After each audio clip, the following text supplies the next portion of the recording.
don't even have anything like the regular intro in here. So I guess that's what we got for an intro today. Welcome, everybody. Sorry for the delay. My computer's acting weird. We're jump on Saturday afternoons to talk about or answer gun questions and talk about guns and whatnot. Tony's joining us from New Jersey. Thanks for jumping in. Hey, thanks for having me. And let's see. Let's start off with, you said you got the new podcast starting later on tonight. Tell us about the new podcast. Yes, so some friends of mine, Chris, Tactical Sound on Instagram, he runs South Carolina Gun School, and my friend Clayton out of Minnesota, and he runs Pivotal Defense, firearms instructors that I met at Train and Learn, and we became friends.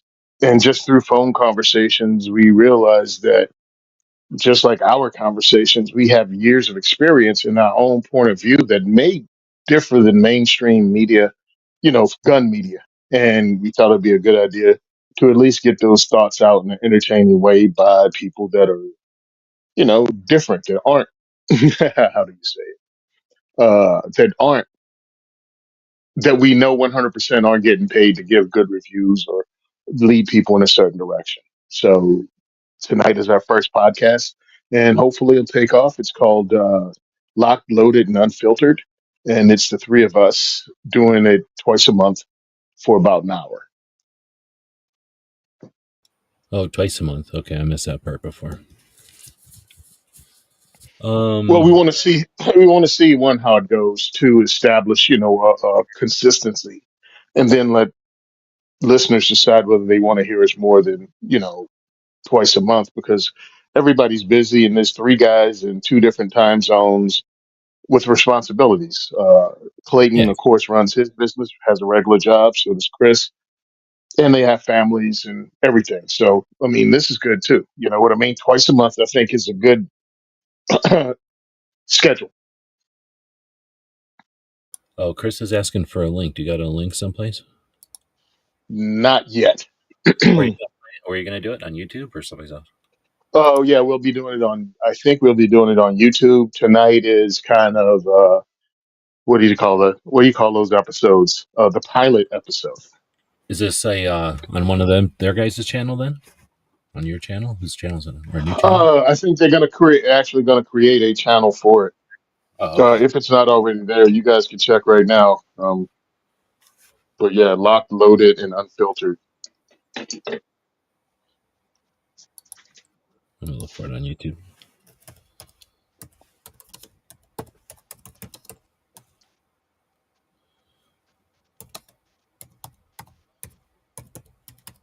There's a locked, loaded, and ungoated. What is that supposed to mean? Mm-hmm. I don't think they got it up yet. Locked, loaded, and goated. Yeah, what's goated? Goated. Greatest of all time, right? But is that a thing? Yeah, that's what I thought. Do that, I guess. Anyway, I'm old. I don't know. Yeah. But yeah, so I guess basically just we'll be all looking for it. There's Brooke's show later on tonight, and yours sounds like yours will be on just after that. And then so will there be people around? Later on after that show will be Foss's does his show. I need to get a commercial for Foss's show and start playing it. But he does the overnight mouse party, so people that are up in the evenings or overnights actually. It's a great conversation to be part of. Let's see. So then, what's up with the diversity shoot? Diversity shoots. Did we just have one Thursday? Yeah, I think we just had one last Thursday. I've had all kinds of stuff going on this week, but it feels like you just were about to have one, and I don't know if I didn't see anything of it, but like I say, I've been out of it. Yeah, we just kicked one off down at We Shoot. It was great. It was full. We had new people. They got introduced to firearms. We had a great time because, you know how, I mean, if you listen to me on this show, I'm no different at a diversity shoot. And I think a lot of people were actually surprised that there was no attempt at being politically correct, but that doesn't mean you're being rude to people. It's not like a presentation where you're trying to sell timeshare or nothing. You care if they Yeah. like hey, just the guns. Now you seen them. Yeah, here's firearms. Now you see them. Now you see them in a way that no one's pushing an agenda outside of this is your right.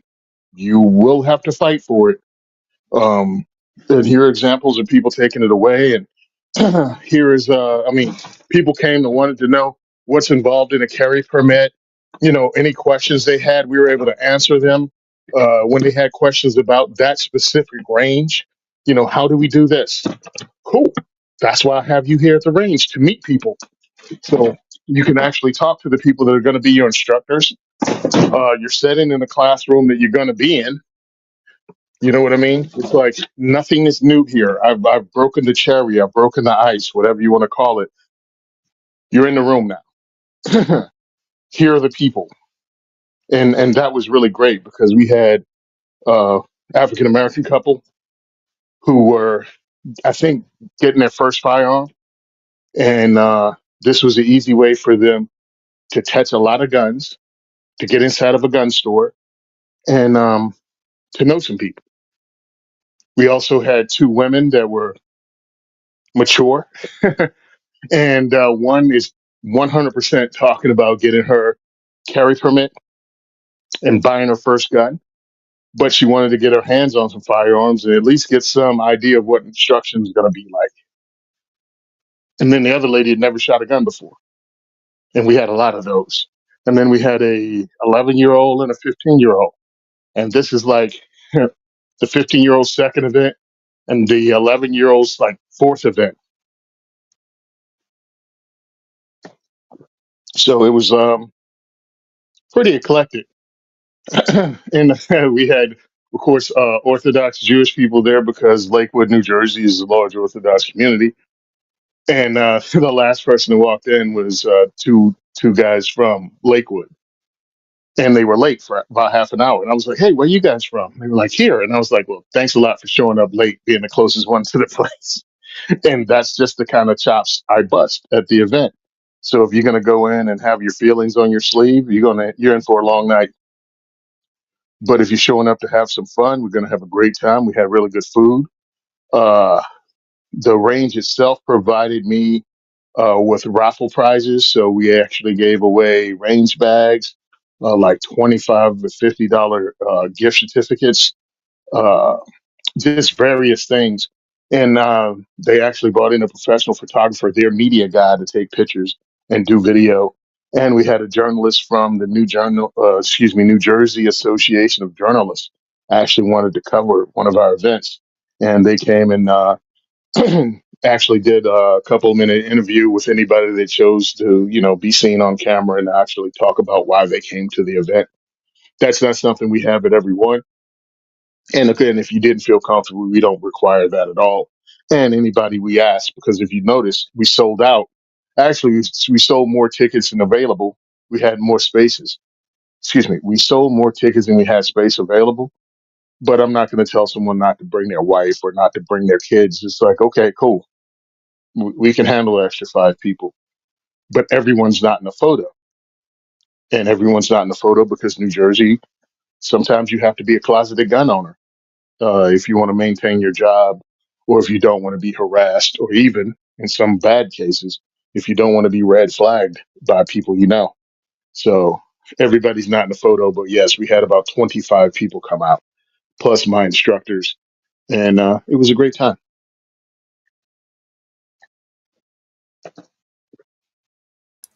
I've seen some of the videos. It looked like I didn't know you had that many, like say, Mhm. eclectic group of people. But I saw the one with the ladies.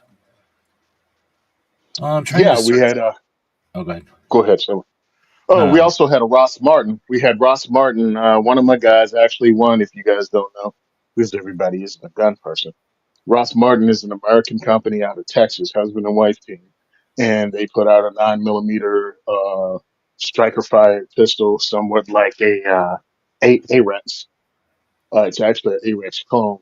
And one of my guys won their latest firearm and probably had the first one in the state of New Jersey. And we got to run that, and a lot of people appreciated it. So I thought that was pretty cool because it gave you something unique. And plus, the range provides us with, I mean, they tell us all the time.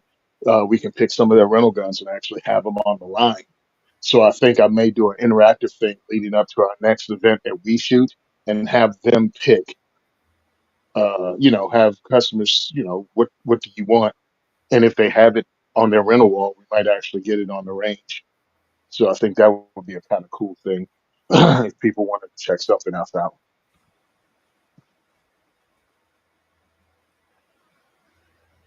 I am over here distracted because I'm trying to find the thing. Have you seen the letter from Sig? Yeah, I watched two videos back to back right before we came here.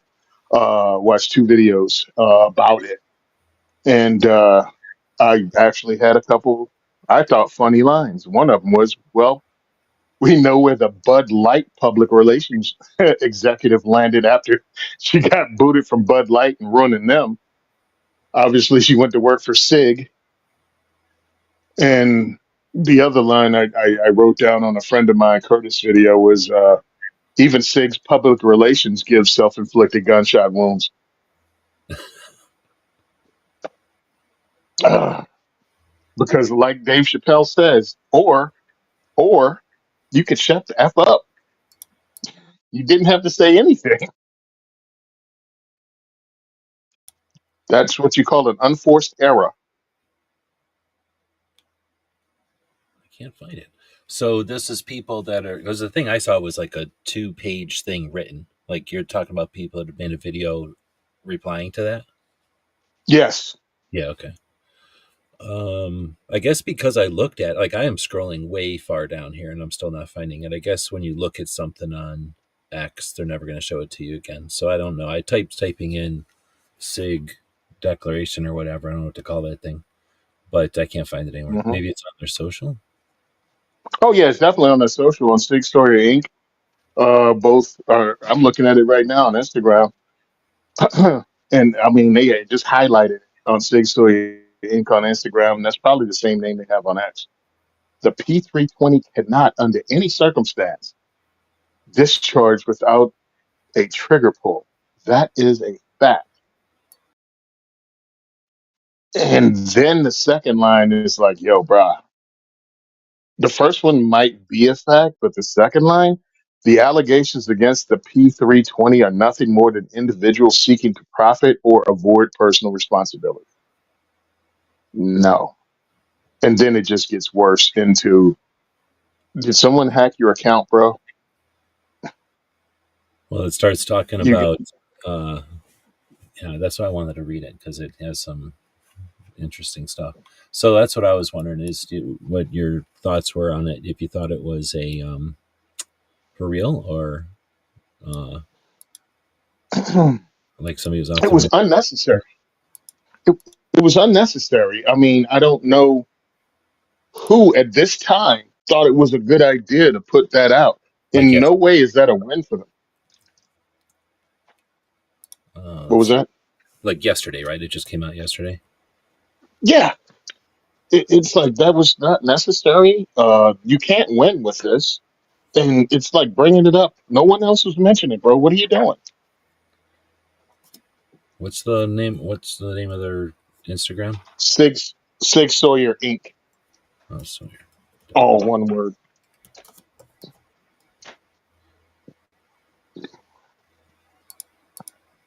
oh man, Instagram does not make it easy for you to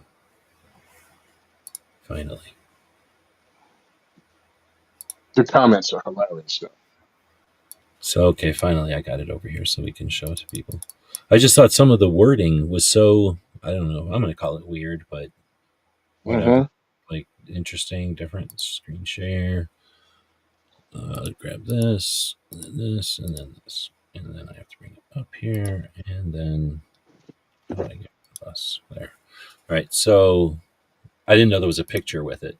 This is the part I saw. I saw this over on X, so I only saw this part. Hmm.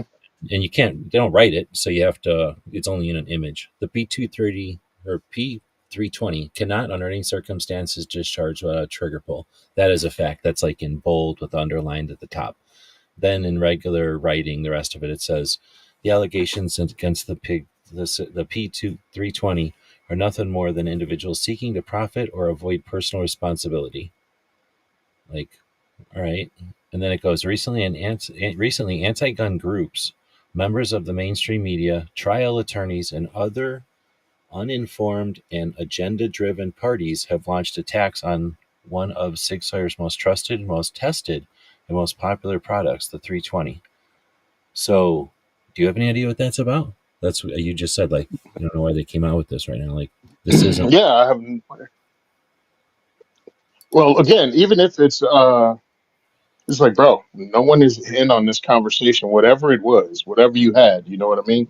So it just seems like, again, to me, as it came out of the blue, I mean, this is leave it alone. right. So then it goes, in all cases, these individuals have had an ulterior motive behind their baseless allegations that the 320 can fire without a trigger pull. They have no evidence, no data, no empirical testing to support any of their claims. They instead choose to misrepresent clear, negligent discharges as a design problem. Then it goes, this is the second page. In the decade since its introduction, the P320 has undergone the most rigorous testing and evaluation of any firearm by military and law enforcement agencies around the world. Like, that's a weird boast. It consistently delivers a proven record of performance and reliability through state of the art engineering and documented quality control at every stage of production. Claims that unintended discharges are anything more than negligent handling and or manufactured lies to support an anti-gun, anti-SIG agenda are false. Furthermore, lawsuits claiming that the P320 is capable of firing without the trigger being pulled have been dismissed in courtrooms around the country. In addition, multiple plaintiffs, so-called experts, have conceded it's not possible for the 320 to discharge unless the trigger is fully activated. I guess there's a third page. This is the part I couldn't get. The rhetoric is high, and we can no longer stay silent while lawsuits run their course and clickbait farming, engagement hacking grifters continue their campaign to hijack the truth for profit. Enough is enough. From the courts of law to the court of public opinion, we will combat the lies and misinformation with the truth. Sig Sauer stands behind the quality, safety, and design of our products, especially the P320. Industry, take notice. What's happening today to Sig Sauer with the anti-gun mob and their lawfare tactics will happen tomorrow at another firearms manufacturer, and then another. Today for Sig, it ends. So, yeah, I mean, I'm going to look at some of the comments. I didn't know what happened over this. So this is where it came out, and then they're talking about it on X, Mhm. and then this just came out. So I'm curious if anyone else has heard about this, if they know anything else. I mean, I don't know nothing about the 320. I don't. I probably have shot one, maybe. How long? They say they've been out for a Mhm. decade, so I don't even know if I've shot one. But this is the one that back in the day it fell down or something, and somebody said it misfired, and then I don't know. Even know. There's so many SIGs, and I don't know if this is what the deal is. I know that there's some issues with people having problems with some SIGs, but uh is there a whole like thing going on where it's like the thing because like people like to bash on Glocks. I mean, that's why I bitch about 9mm because it's such a joke that people are gonna complain about this or to be loyal to that. um it's just there's a bunch of stuff going on, and there's good things and there's bad things or whatever, but this like loyalty people have to things is kind of odd. And and it's like sports, I guess, right? Like some people Yeah. people think of it casually like sports when sometimes it matters and sometimes it really doesn't. But it definitely sidetracks us from the big pictures. So this is like one, I'm like, I'm like, so I'm trying to say I'm barely aware of what's going on with whatever the SIG gun is. But when I start Mhm. looking at it, and it starts saying stuff like the clickbait farming and engagement hacking grifters, that I'm aware of. Like that bothers me a lot Mhm. because they're around. And if Mhm. there's a whole bunch of them suckling off of SIG, because SIG's a big ass company and they can take it, I guess. Because it's not cool to bitch about Glock anymore. It was kind of a while ago, but is it even cool to bitch about Glock anymore? Like Glock's kind of gone out of the picture for being like the thing to bitch about, or it's not the only thing to bitch about anymore. So, It's not even that. To me, I'm sorry, it's not even that. My issue is, hey, bro, no one was talking about you that I know of. Now, again, if you're, here's the crazy thing. If they say never, what is it? Never argue with a fool because he'll just beat you down. What is it with experience or some crap like that? It's like leave it alone, walk away. You again, as Sig, I don't know what instigated this. Much like you, I don't try to stay up in this silly drama that's in the gun world, but most people don't. So now it's just looking like you've lost your cotton picking mind, just screaming into the void about, you suck and a bunch of engagement farmers and professional grifters and the anti-gun people are after us. And what? What are you talking about? And that's what happened. I'm like, leave it alone. You didn't have to say anything. It's not even about taking a higher ground. I saw one of these guys who was a former CIA agent, and now he can't stay off a podcast. He talks about how you never hear the CIA deny anything. Why? Because once you start talking about it, you give it credence. So outside of talking about an actual specific lawsuit, leave it alone and let it die. Springfield Armory had to learn that. Even Glock had to learn that during the days of Glock leg, because a lot of people, again, you never know when people come into this. Glock was another company that was being accused of being unsafe, and there were a lot of discharges because PDs had horrible training, and so did most people. And they thought they could do what they used to do with revolvers with double action triggers, which is start the trigger pull as you were taking the gun out of the holster. Well, that's not going to work with a Glock like it did with a And double you action trigger revolver. would have been taught that with the days of the long double action trigger pull. You would have been taught like pull up Hmm. slacks, right? Like so at the last Yep, moment you're now in single action trigger mode sort of feel. But yeah, you do that with a Glock and you're shooting somebody in the knee. exactly. And I mean, Well, they were running. shoot that with any semi-auto. I mean, it's not just Glock. Any they just weren't Yeah. familiar with. Well, most of the people in the gun world now, and this is just me sounding like an old dude, but their thoughts on semi-automatic firearms is obviously they were around, so people must have been buying them in the 80s, 90s. And it's like, no, actually, that's not true at all. They were around, but they weren't big sellers. America was still revolver America for most part, and most sold cartridge in America was 38s for a long time. And I'm talking well into the 90s, and you get into the 2000s, it started swinging over civilian ownership of semi-automatic handguns. It wasn't just a big thing, and I guess people don't know because if you come in the last 5 years, this is the way it always has been. Well, no, there weren't a lot of semi-automatic firearms being used by regular people who weren't gun people or getting issued them by their police departments or military. So there were people out there that were pulling the triggers on Glocks because, well, that's how my dad taught me to shoot a pistol. Well, your dad taught you to shoot a freaking Smith and Wesson Chief Special or something else with a heavy double action trigger pull. It's not the case with a Glock. So there were a lot of things called Glock leg happening back in the day because as they were drawing from the holster, the police would start the trigger pull and they would send a round down the side of their leg. Wouldn't kill them, scare the crap out of them. Sometimes it increased the side of the leg, but it was called Glock leg. And that changed through education and time. What's happening with SIG might be some of that, but I think some of it is also, uh, as they found out when they did the trigger recall, they had to lighten up the trigger because the momentum when it came to certain drops was setting the gun off. I mean, that's why they had recall. So for them to say that they don't go off, well, then why'd you have the recall and replace the triggers with a lighter trigger, Chief? The other things that are happening, fine. You can talk about your gun. You can say they weren't redone, but everyone who's talking about it is not a shill.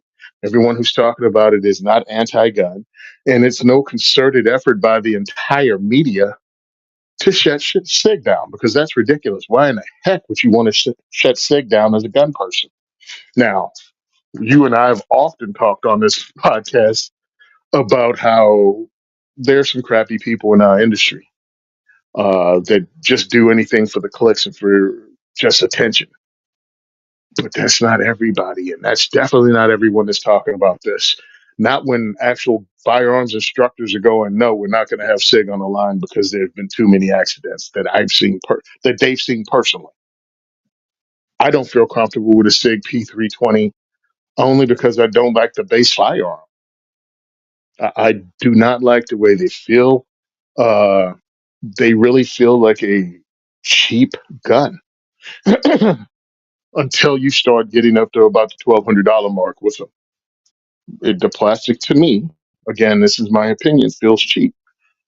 Do I have like a favorite gun? No, I have all kinds of firearms, everything from high points to Glock to CVs.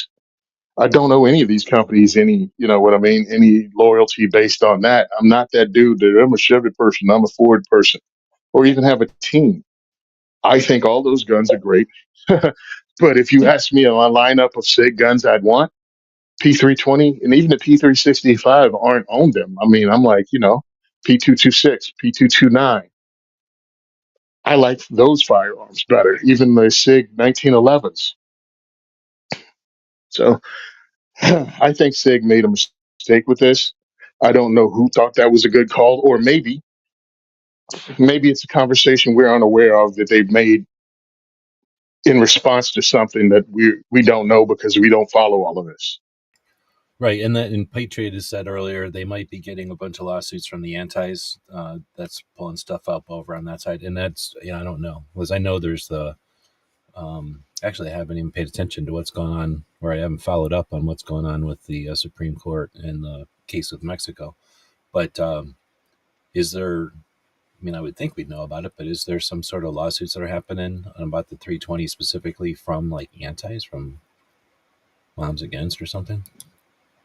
Not that I know of, but it freaking possibly could be because they're always late on a bandwagon anyway, and they might have gotten around to a new strategy for 2025 and Yeah. suing for everyone's safety. They're scumbags and disingenuous as hell. And again, a lawsuit is just another lawsuit. What are they going to do? Oh, okay, hold on. Hmm. They had and this is from another podcast I listened to called John 1911. I don't know if you ever listened to it. Retired police officer and another friend of his, like two or three friends, depends on who shows up for that particular podcast. But they were talking about they had a negligent discharge from a SIG P320 at a school by a school resource officer whose firearm was supposedly in the holster and the gun just went off. He was like, "Look, this is getting bad." He said, "This is the problem that can happen once you have these things going off in schools. You have a bunch of anti-gun people. You have a bunch of reactionary school board members or parents with an agenda. They can get this shut down. They can get SIG pulled from the department. You know what I mean? Because no department wants to. Hey, these things are going off. There's news stories, multiple news stories, lawsuits. Why are we allowing these into our school grounds?"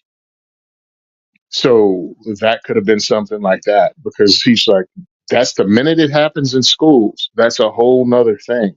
It's not just these cops don't know how to handle firearms.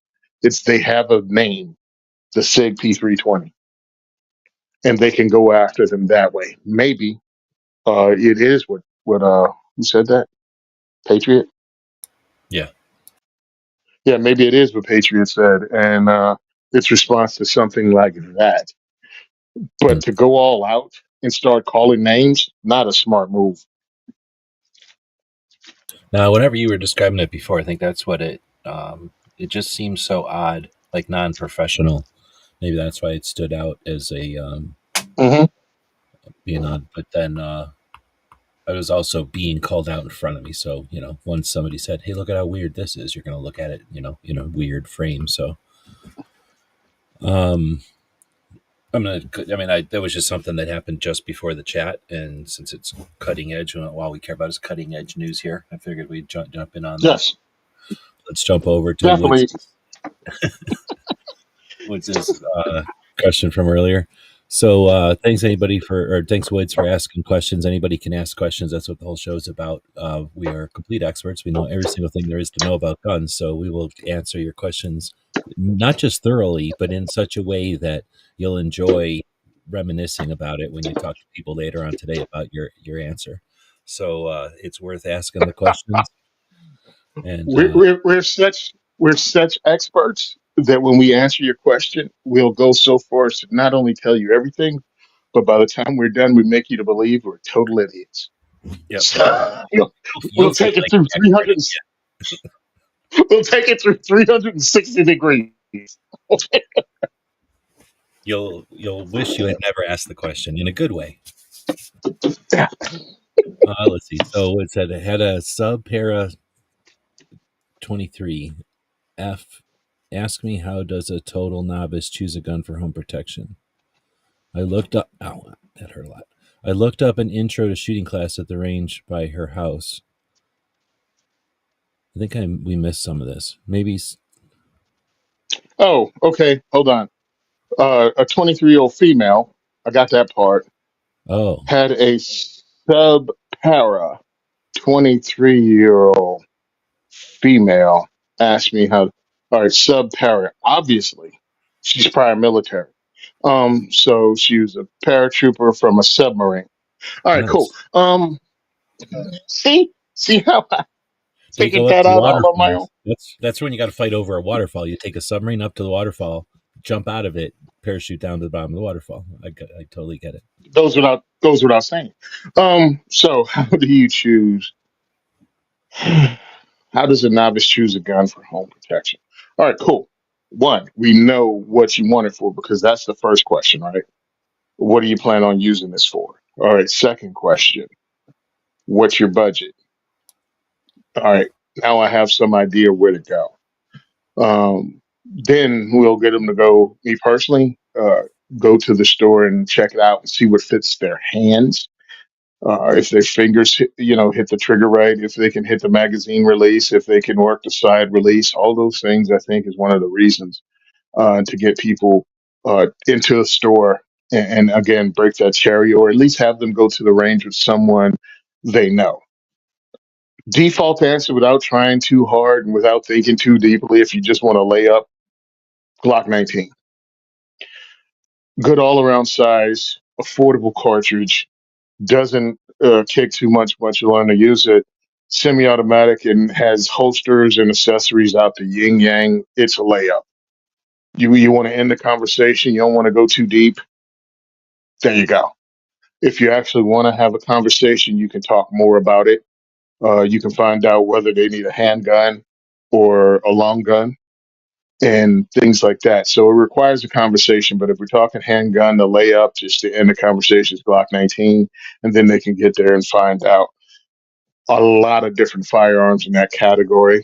And again, they might not even choose to do the 9 millimeter. They can do a 380, they can do a 45, 40. It makes no difference. But they have to get in the store and start pulling triggers. Because personally, if we're only talking home defense, and I'm going by, I live in a state with a 10-round magazine limitation, right? I'd get a heavy steel gun and I'd get it in a bigger caliber. I might get a 45 because if I'm only limited to 10 rounds, I want 10 big rounds. I want 10 good rounds. And stop it from telling me how badly 45 kick because most people can't shoot for crap anyway. And they over exaggerate recoil. But you get an all still 45 ACP with a light on it. So you got weight on the front. It's good to go. Or even get yourself a Glock or a polymer pistol with, again, an 45 ACP. The flex takes up a lot of the flex of the polymer, absorbs some of the recoil, and the full size gun gives you a lot of room in your hand. It spreads the recoil out, and more gun equals more ability to hold gun. You know what I mean? You have more grip on it. Smaller guns are harder to shoot. Bigger guns are easy to shoot up to a point. So So that's yeah, my thing. it turns out sub para is a substitute para educator. turns out it wasn't I a don't know what. submarine paratrooper is. One, who's ever heard of a sub paraeducator? Now, a sub paratrooper totally makes sense. I don't even know what that thing is he's talking about. No, I don't know what a substitute paraeducator is.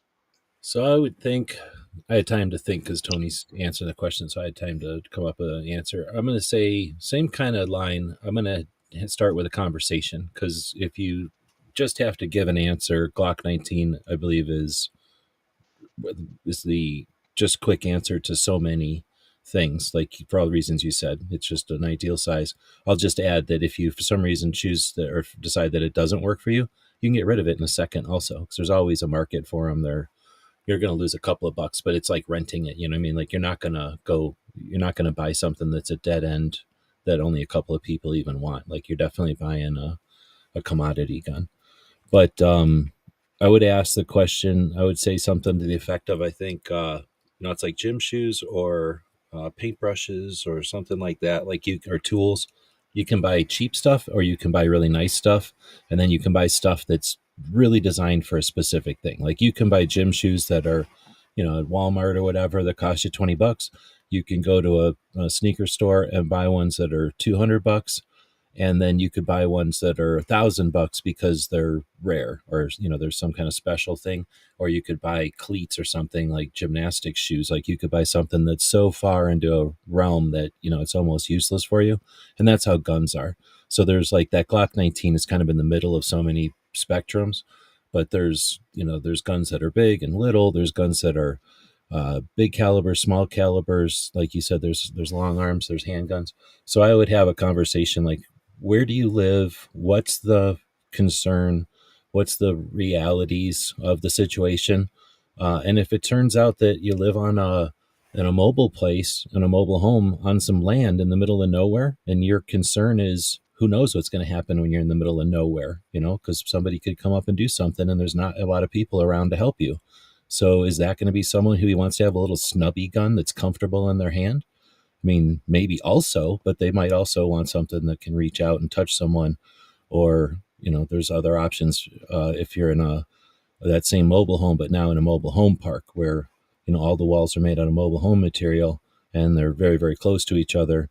And, maybe it's the part of town where you've got to worry about the lock on your mobile home door. So, there's a different situations, and I'm just picking from a spectrum, right? There's people live in apartments, there's people that living in your house, in your car, right? And then there's people that are everywhere in between. So, once you have that conversation, then that's where the guns kind of limit themselves. Okay, well, we definitely can eliminate all of these, and now we're getting down to these.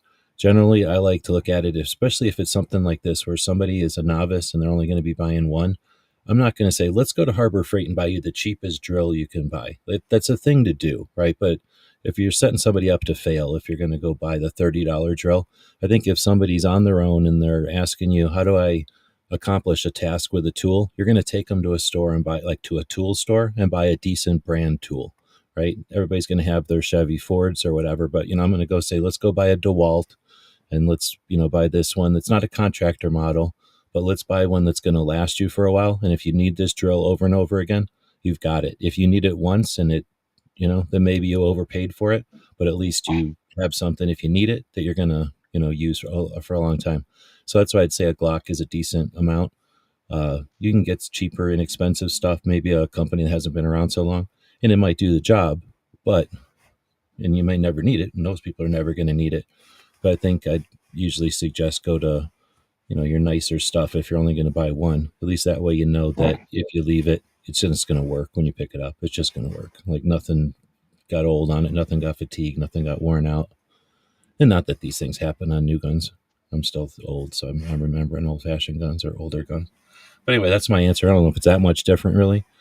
Um, I don't know if we answered that one. I feel like we answered that one pretty good for kind of not an old question. It's a long-standing question because there's always going to be people who know what's up, right? That are into this, that likes Hmm. things, and then there's always somebody who's coming along who needs one, right? So if we were into guitars and having a conversation about guitars, somebody would say, "Hey, what's a great guitar for the novice who wants to just practice, for school?" and we're going to have, opinions on that, or if it was motorcycles, or if it was fishing gear. Hmm. Yeah, I mean that's where I look at it. It's have the conversation is the most important part of this. And again, when you say home defense, that breaks you out of the subcompact role. Really. Uh, Now the crazy part about it is this: up until 2 years ago, carrying concealed in the state of New Jersey was something we didn't even think we could get. So that wouldn't even have been one of the options that I would give someone that's not really into firearms or, weren't traveling out of state and had an out of state carry permit or had no intention to carry. But then that changed up. It's like, do you give somebody that advice because they may change their mind and carry later? Or do you give advice as they can buy an actual dedicated CCW or go ahead and get the bigger handgun? Or even would you even suggest a handgun if all they want to do is use it for home defense?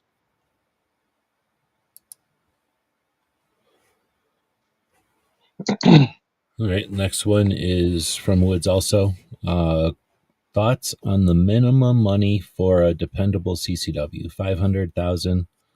Uh, what's your life worth? Comment. Well, that's a good question. For a dependable CCW, I don't know what guns cost anymore. It's been a while since I bought anything, but again, I'm say Glock 19 is probably a good minimal, and you can get one of them used, I'm sure, Mhm. for around there. But yeah, what's your life worth? I mean, I get that. And again, I think it probably depends on the situation, but let's just keep in mind 99% of the time, nobody needs to worry about this. This is just, occasionally. So we are talking about things that are going to be sitting for a long time. And that's where I think people dismiss low quality. Low quality is usually like not durable, not made to withstand stresses. And one of the stresses is wearing it on your side of you all the time, day in and day out, 365. Even if you own a couple, you're still wearing that gun probably 100 days of the year or more, right? Some of us, it's 365 days of the year. And Mhm. that's why I like Ruger in my pocket. Like I could get a cheaper something or another, but is that cheaper something or another meant to, or at least built?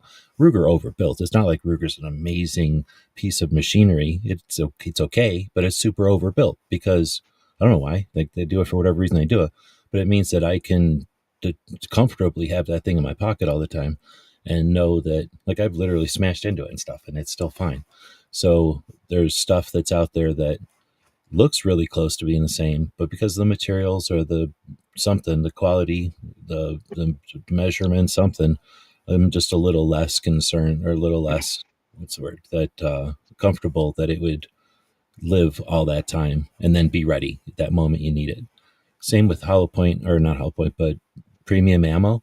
Premium ammo is the way it is because it's designed to sit on your side and work immediately. Cheap ammo, might work, probably will work. So that's where the what's your life worth, I guess. I think you're paying not just for the um, brand, but you're paying for the engineering or the materials that give it that ability to just work when it needs to be. But I think that can be done for $500. Yeah, the what's your life worth thing to me always annoyed the crap out of me. Because, I mean, Marine Corps told me my life was worth $250,000. Should I pay that much for a pistol? The firearms the military itself got, they bought for about $250. That's what they thought my life was worth with that handgun. Or should I go with the civilian equivalent of the military gun? You know what I mean? So should I check out the M9 and go, yeah, whatever the Beretta 92 costs is what my life is worth because that's what they give me to defend my life with. So to not be a jerk off, I don't think the price is the major indicator, but a price is how's this? A dependable gun from a company with a good reputation, a dependable model from a company with a good reputation that has had some years behind it, that design. Now, the thing is, when you get into law enforcement, military pistols, that does put you in about the 500 to $800 range for brand new pistols. So we're talking SIGs, Smiths, Glocks, and HKs, because all those have military and police contracts around the world, right? Did I say CZ? So those are No, five no. companies.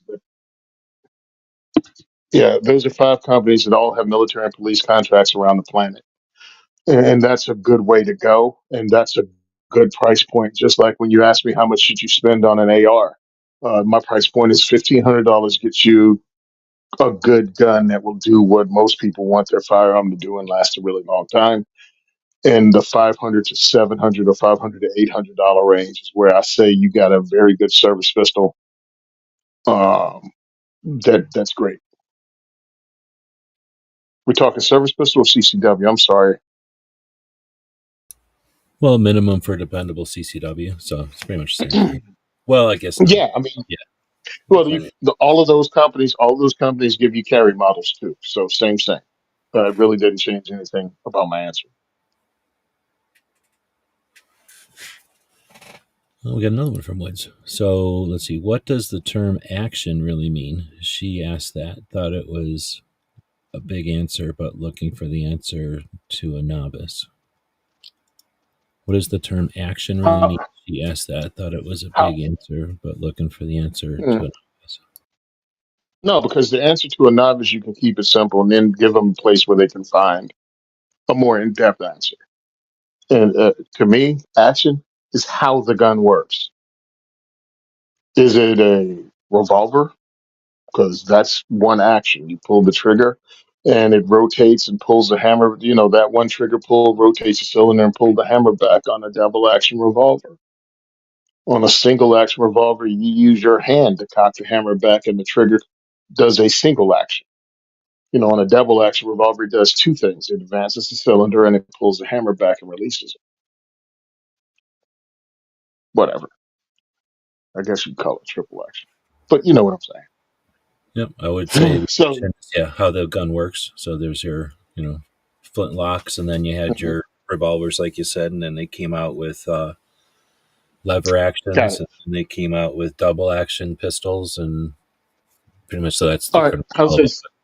That's pretty much how it works. It, It's type of operation. yeah, yeah, it's how a gun works. Again, we'll keep it simple, right? And I'm not saying a gun owner is, excuse me, a novice is an idiot, but just something that's in their wheelhouse that they don't have to go nuts for, and they don't have to listen to me go into flint locks, pin locks. You know, this it's how the gun works. A revolver works one way, like old cowboy guns, and semi-automatics work another way. So it's kind of like the difference between a stick shift in the car and an automatic car.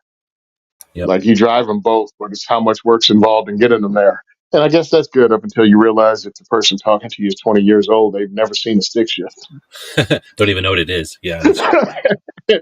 Well, no, you Yeah. can say Why don't you tell it's kind of like the difference between a Mac and an Android, maybe, or a them? iOS and Android. It's like they both do the same thing, but they work differently. It's kind of like that. Hey, buddy, why don't you tell them about rotary phones while you're at it? Maybe that'll help.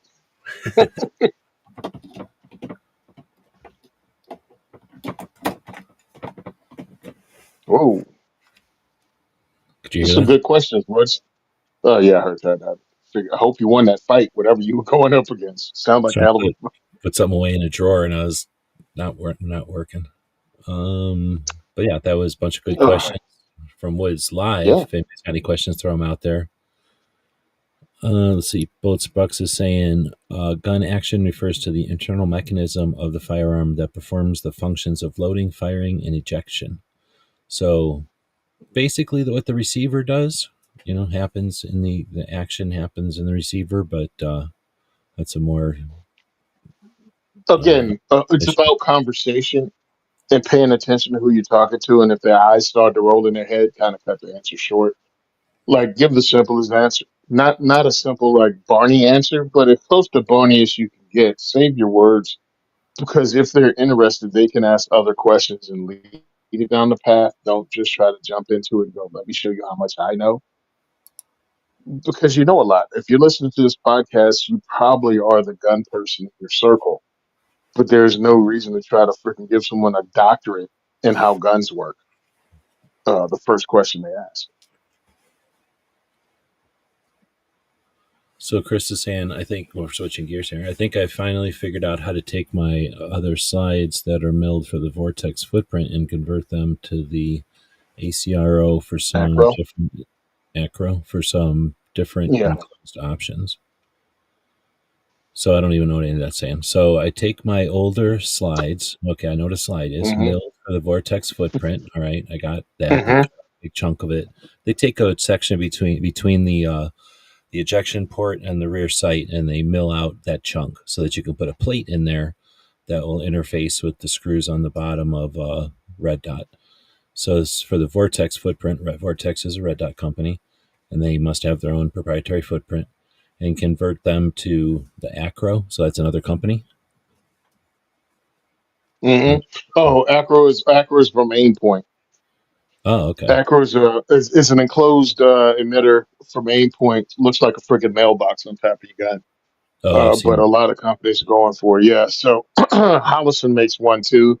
Uses the Acro footprint. That's what my department is using for their special operation guys, and all those in their internal investigation guys are all getting red dots. Hmm. So to carry concealed. Well, the special operation group carry full size Smith and Wesson M&P 1.0s, and the SID, or excuse me, internal affairs, they carry compacts MPs Gen 1s. But they carry them So internal. they can They're being concealed, right? they carry them on their hip. This is concealed. It'd be concealed by a jacket. They don't carry inside the waistband. Hmm. Well, I like aim point, so that's cool. Big fan of aim point. I don't have a problem with Well, vortexes. I don't own any vortexes. so I did. Actually, I got three vortexes that were donated by one of my guys. Really great guy. He's a shooter. He bought vortexes for all of his handguns, and taken some classes and beat them up pretty well. I mean, they're used, so it's not like I can raffle them off. But it's something I can put on some of my guns if they use the vortex footprint for free.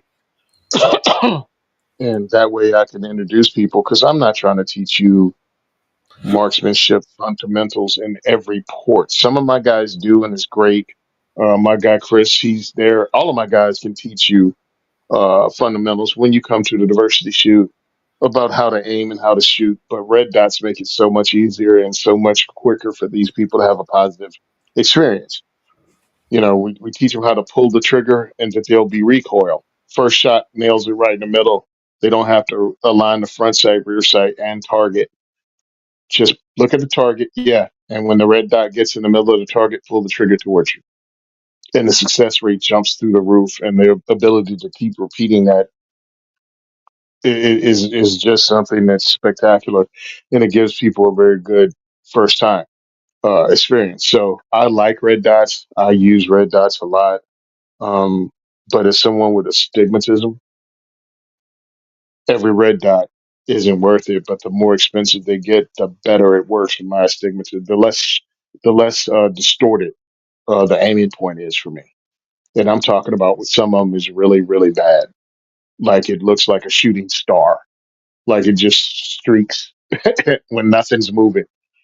And it makes it difficult for me to get precision shots.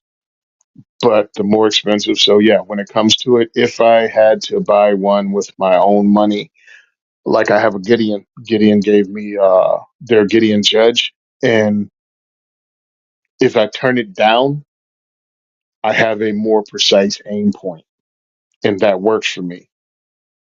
And also, I have the what do you call it? SIG. SIG has a couple of their optics, and so does Holosun. It's the same damn optics, like a 407. And those work okay, but again, I have to turn them down so the dot itself won't smear on me. And that's good enough for almost every class I've ever taken. The only time it got weird was when I was trying to shoot precision air rifle. And because the targets are small, the pellet is small, I mean, .177. It was the smear covered up the entire target, so I couldn't really be precise with I've heard that air rifles can destroy optics, like that recoil or whatever that the stuff happening it. inside the action of what do you call it, an air rifle can Spring spring powered air rifles can do that because the spring fires and the hammer and everything bounces around inside. But pneumatic ones aren't so bad. Pneumatic ones you can use a lot of. You can get away with it more. Yeah, I've heard using Was it? shotguns for some of them. You wouldn't think like, oh, it's an air rifle, I can use whatever, but they say use the shotgun one because they're made for better recoil or more Hmm. recoil. Oh, the Um, Gideon. What is it? The Gideon Mediator. Oh, I also have the Gideon Advocate, but that's not for handguns. That's a prism optic, and that's a lifesaver for me. If I haven't been sick all freaking month, I would have actually ran that in a 22 outlaw match. I can't wait to get better so I can actually go out. Actually, I'm going out tomorrow to shoot shotgun clays.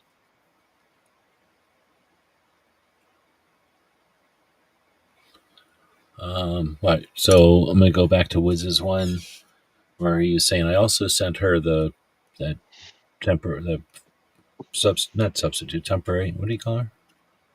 Yeah. Paratrooper submarine.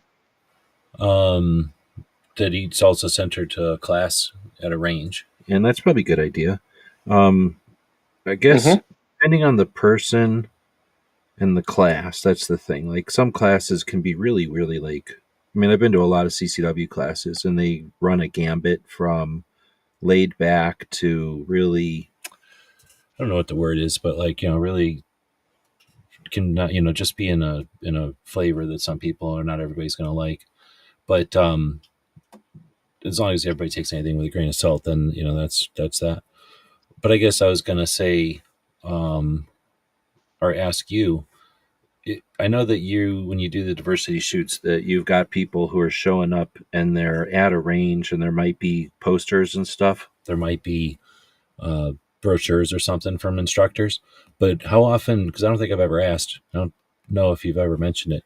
Do the people who show up to the diversity shoots ever ask about instruction or training, or because what you're doing is, I would call it more, and I haven't been to one, so I'm just assuming, but I get the idea that they're more orientation and familiarization than any kind of like, this is how I mean, this is how the sites work, but not like, this is tactical theory or something. So do people ask about classes and training, or is that still outside of their thing as newbies? Oh no, they ask about it all the time. And again, it depends on how many people we have or how backed up we are. We try to get people in and answer the questions while they're there, but have them understand that we have another group coming behind them. And that's one of the reasons I am in the classroom so they can come out and actually talk to me, and then we have them go back in. So our thing is very timed sensitive. So, yes, you come in, we'll teach you how to pull the trigger on that gun safely, point it in a safe direction. And then you can have conversations in the port too, but we got to keep it moving a little bit. You do 15 or 20 minutes in, and then you come out and actually have that conversation with some of my guys who are on the outside, and they can answer those questions. And then when you go back in, because you can go back in more than once, now you have those answers, and you know who to talk to. And of course, we go, yes, come back to this range. They have instructors, they have classes. Here's their schedule. I look at it, and the ranges didn't ask me to do that, but I look at it as obviously giving back to the range and us allowing, giving us a classroom for 3 hours to 4 hours on a weeknight. When in the state of New Jersey, they could fill that with a class because we just got CCW. So pretty much they're busy every day of the week now. So yes, I encourage it, and I go, hey, come back to this event. They have ranges here, and if you traveled further, we probably might have a closer range near your home that we work with that you can check out. Yeah, because you can't do diversity shoots in every range, so, or yeah, every shop for sure.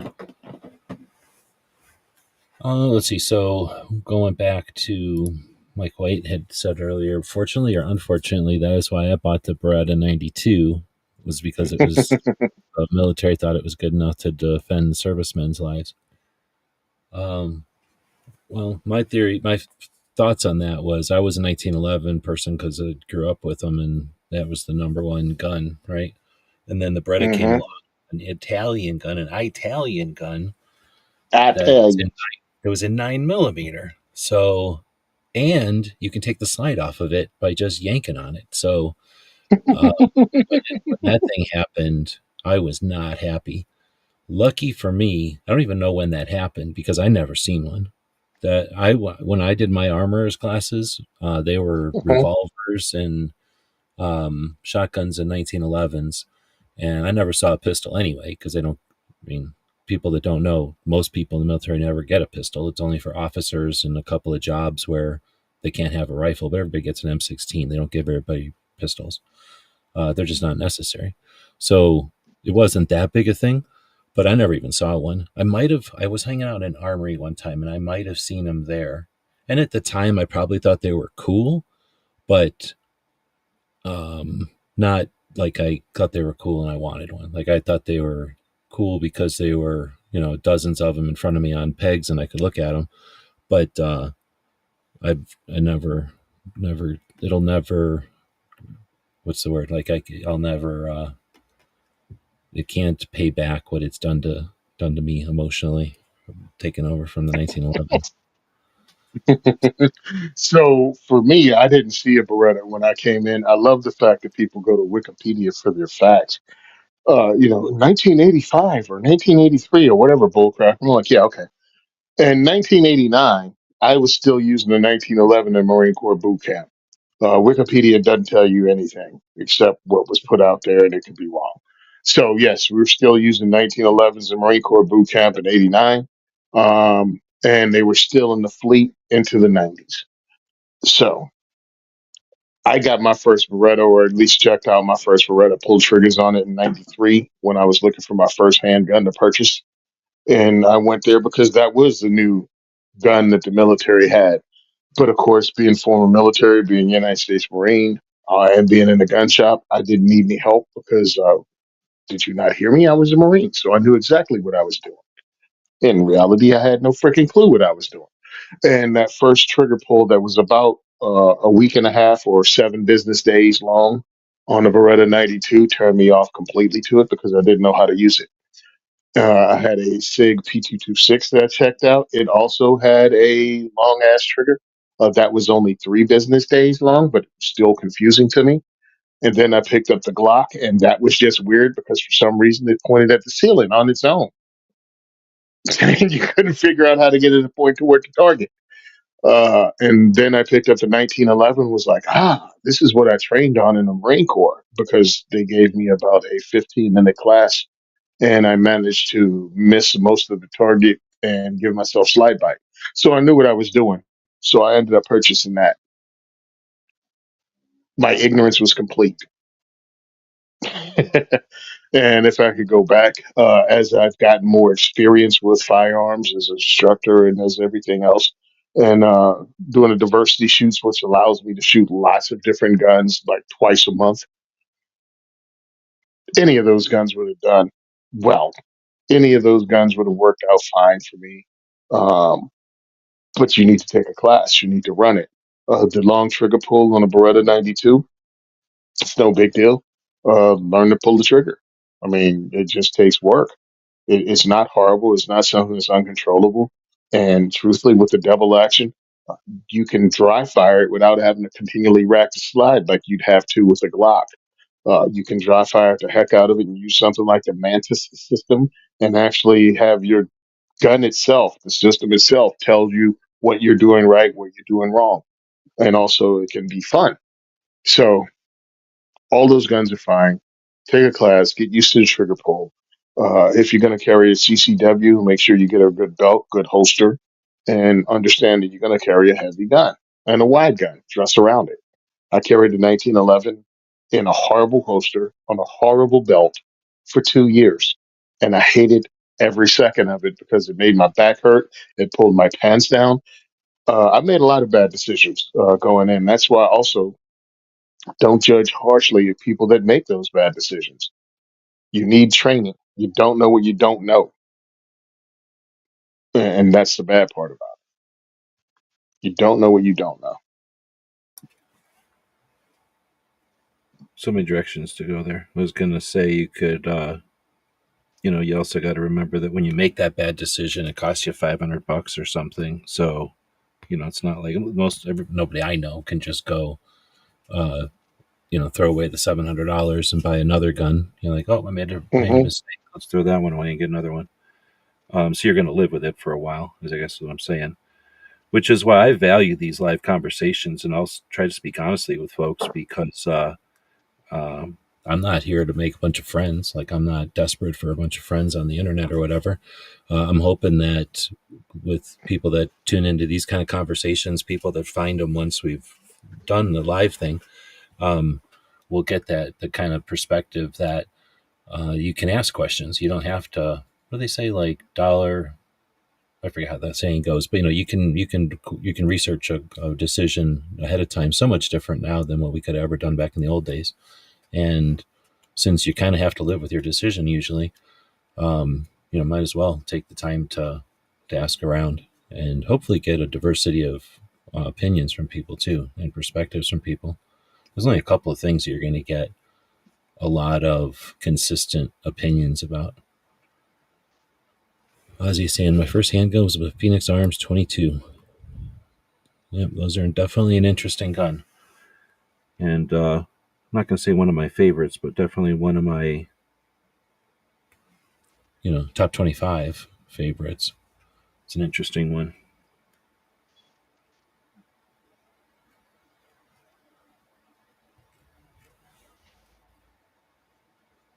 Yeah, I like talking about it because it gives people look.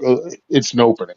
I mean, I do it all the time at work, and I let people know again because I live in a state where being a closeted gun owner is a self defense mechanism. So it shows that they actually trust you to even have this conversation.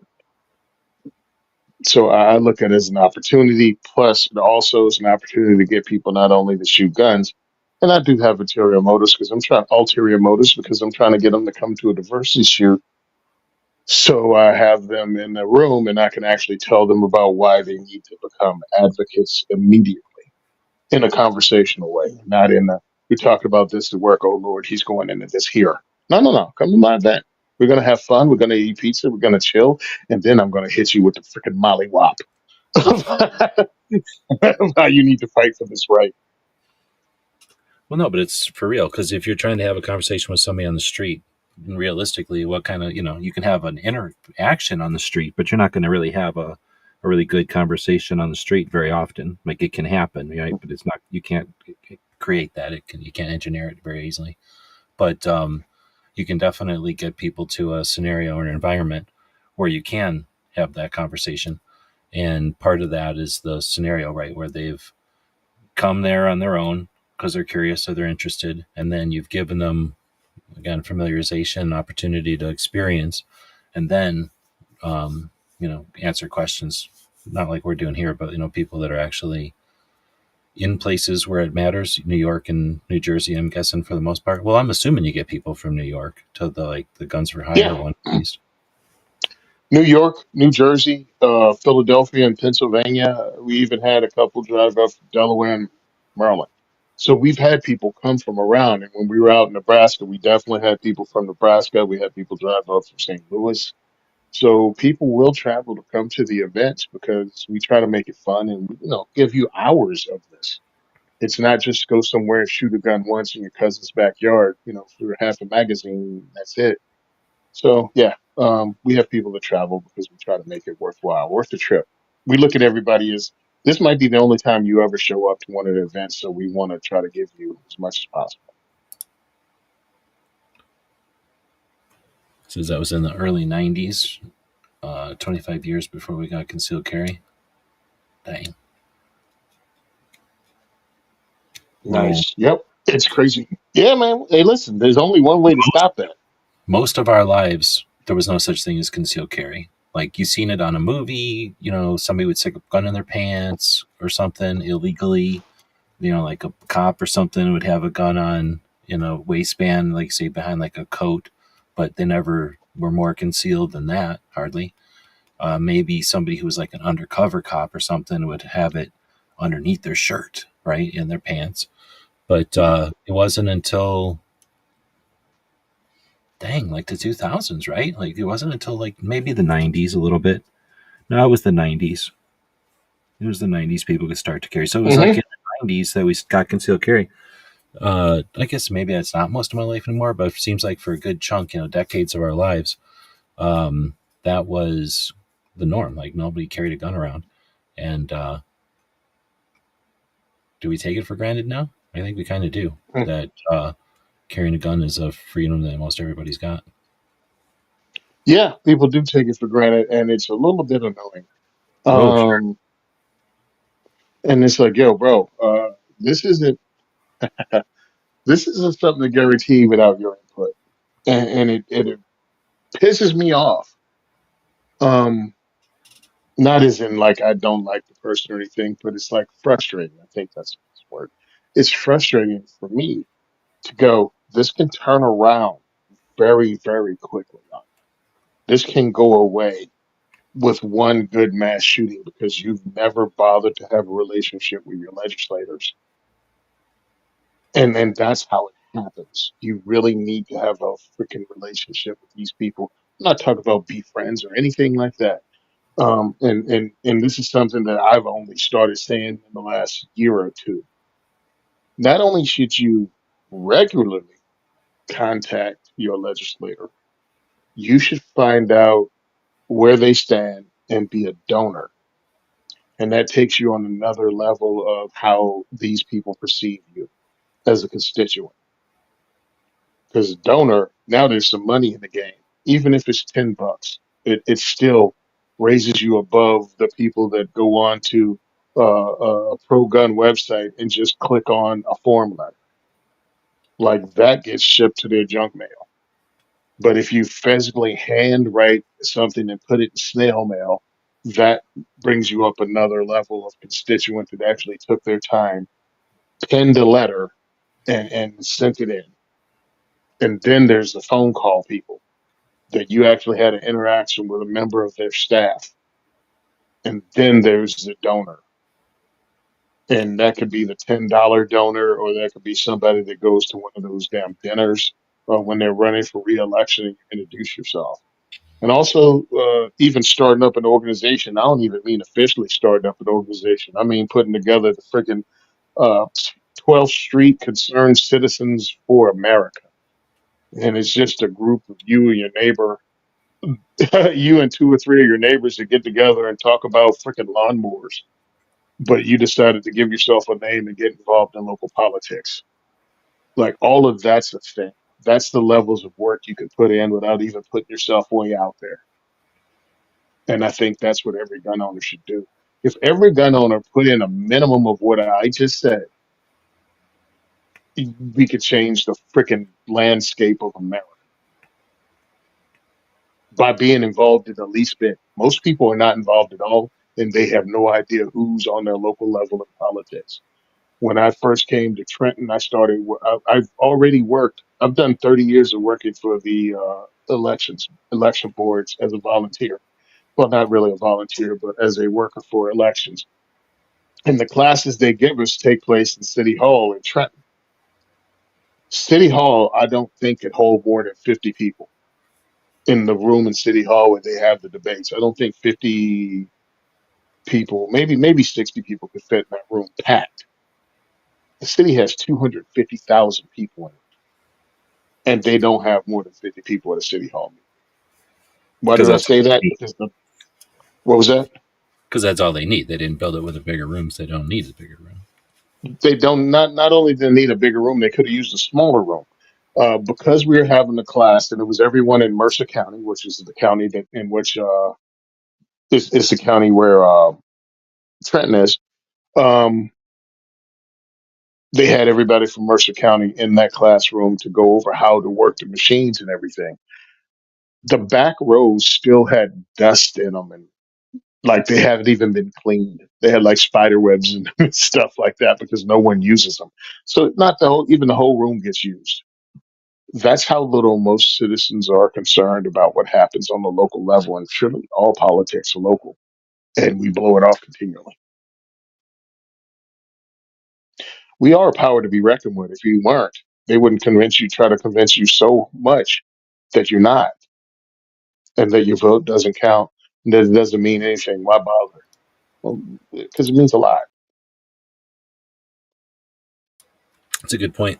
And we get complacent without a fight, right? We get complacent, and then you forget, how to fight, you know, that kind of thing.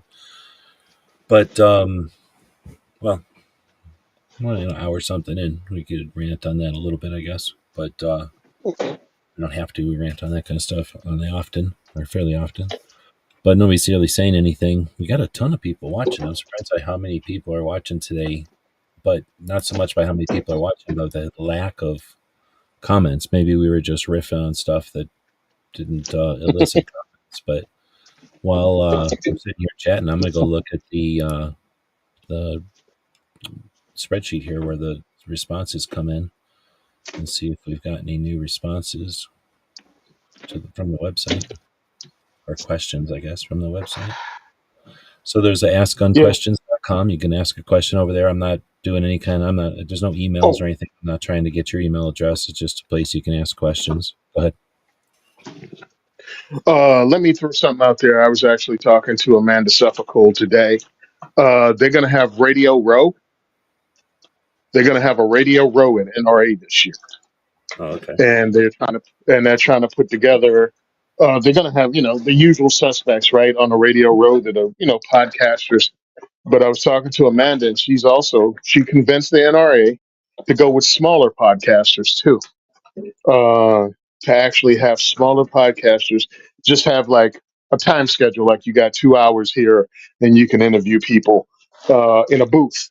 You know what I mean? Like a part of Radio Row set aside for smaller podcasters, and I think that's a good thing. And I also think it serves to remind people that they need to participate in the NRA elections right now. You have until April, I think. And again, even if you're not a life member, you can sign up for 5 years, which is about $100, and you can vote in this election. These are very important because we're changing the NRA right now. We're trying to bring in reformers, people that actually want to change the NRA, and that's what I'm pushing for because I know these people. I know Amanda. She's not running this time, but still, she's one of the people that are the change. It's Teresa Einacker. She's running. What is it? electanewNRA.com. That's the website. You can learn about these people. These are the people that actually want to turn the NRA into the organization that everybody, the left claims we are, and that even the NRA used to claim we are, which they aren't. And my thing is, we need those people. We need you to vote for those people because the old heads are trying to maintain that bull crap that the NRA was, and it sucks. So, yeah, electanewNRA.com is the website, and it has everybody on it. Uh, oh, and yeah, I'll be if they select me, I'll be there. So please check it out.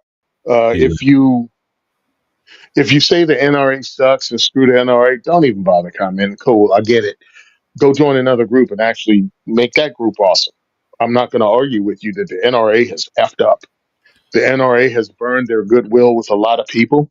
I'm not even arguing that. But if we just start electing actual people who's done Second Amendment advocacy work and make that one of the damn reasons that they can get on the board, not just because they got some damn money. Sorry, but that kind of pisses me off because they got all these rich people on the NRA board. I still remember watching one of the, what is it? What was the show that NRA had? And they had one of the board members, and he owns like 20 freaking tanks. And I'm like, all right, cool. But what actual Second Amendment work has this rich dude did who buys tanks as a hobby? Like, who has he supported? Who has he donated to? You know what I mean? Like, what work has he put in other than I got money and I give Wayne a check? I still remember it because they went on like they took this tank owning dude, and I'm not. Maybe I am a little bitter, but they took him to an African freaking hunt. I'm like, he's already donating to you, bro. What's up with that? How much money did you spend to go to Africa with Wayne LaPierre, who was executive vice president, and a bunch of y'all muckety mucks? How many hundreds of thousands of dollars were spent on that trip that didn't go to some grassroots organization or some lawsuit that you could have actually fought and won? Ah, not to mention the multi-million-dollar golden parachute that Wayne LaPierre got when he left the NRA. Hmm. So, He's one guy, and he definitely did some weird shit. He was doing it at a time when, from like 2004 to 2013, when nobody was watching, and because we weren't hmm under attack, and everybody just took a lot of shit for granted. And I'm not condoning it, other than to say like we didn't get abused. Fucking a bunch of people didn't give a shit. They blindly gave $35, and then hmm they got upset after the fact. So here's my challenge: where the fuck are you sending your not you, people, the yep, general? 100%. When are you sending? Where are you sending your $35 today? And are you fucking paying attention to what the fuck is going on today? There's a bunch hmm of I'll put out a poll every month to see what people think about the organizations, and there's one organization that everybody cares about, and they give a shit about all the other ones. So we're sitting in a spot where we were before. It's just that we have a different three-letter organization there, and maybe you could say like a different set of people cheering them on, but nobody questions GOA. I mean, I'm not here to question GOA right now, but I will. They definitely compromise. Anybody wants to act like they don't, they do. But they're doing a lot, but they're fucking. What's the difference? So he's not churning through suits or whatever, and nobody's going on expensive ass uh, hunting vacations. But does that mean that we're creating activists? Does that mean that we're fighting on all fronts? Does that mean we've got the entire community slash industry together? No, not at all. And what are they doing for all that? Nothing. So do they have to? No, that ain't their fucking job. But the way people rag on NRA after the fact is where hmm we're sitting at today. So all GOA's got to do is do two wrong things, and everyone will go, "Man, I gave them $35, and they horked it." You know what I mean? Like, then let's do something different.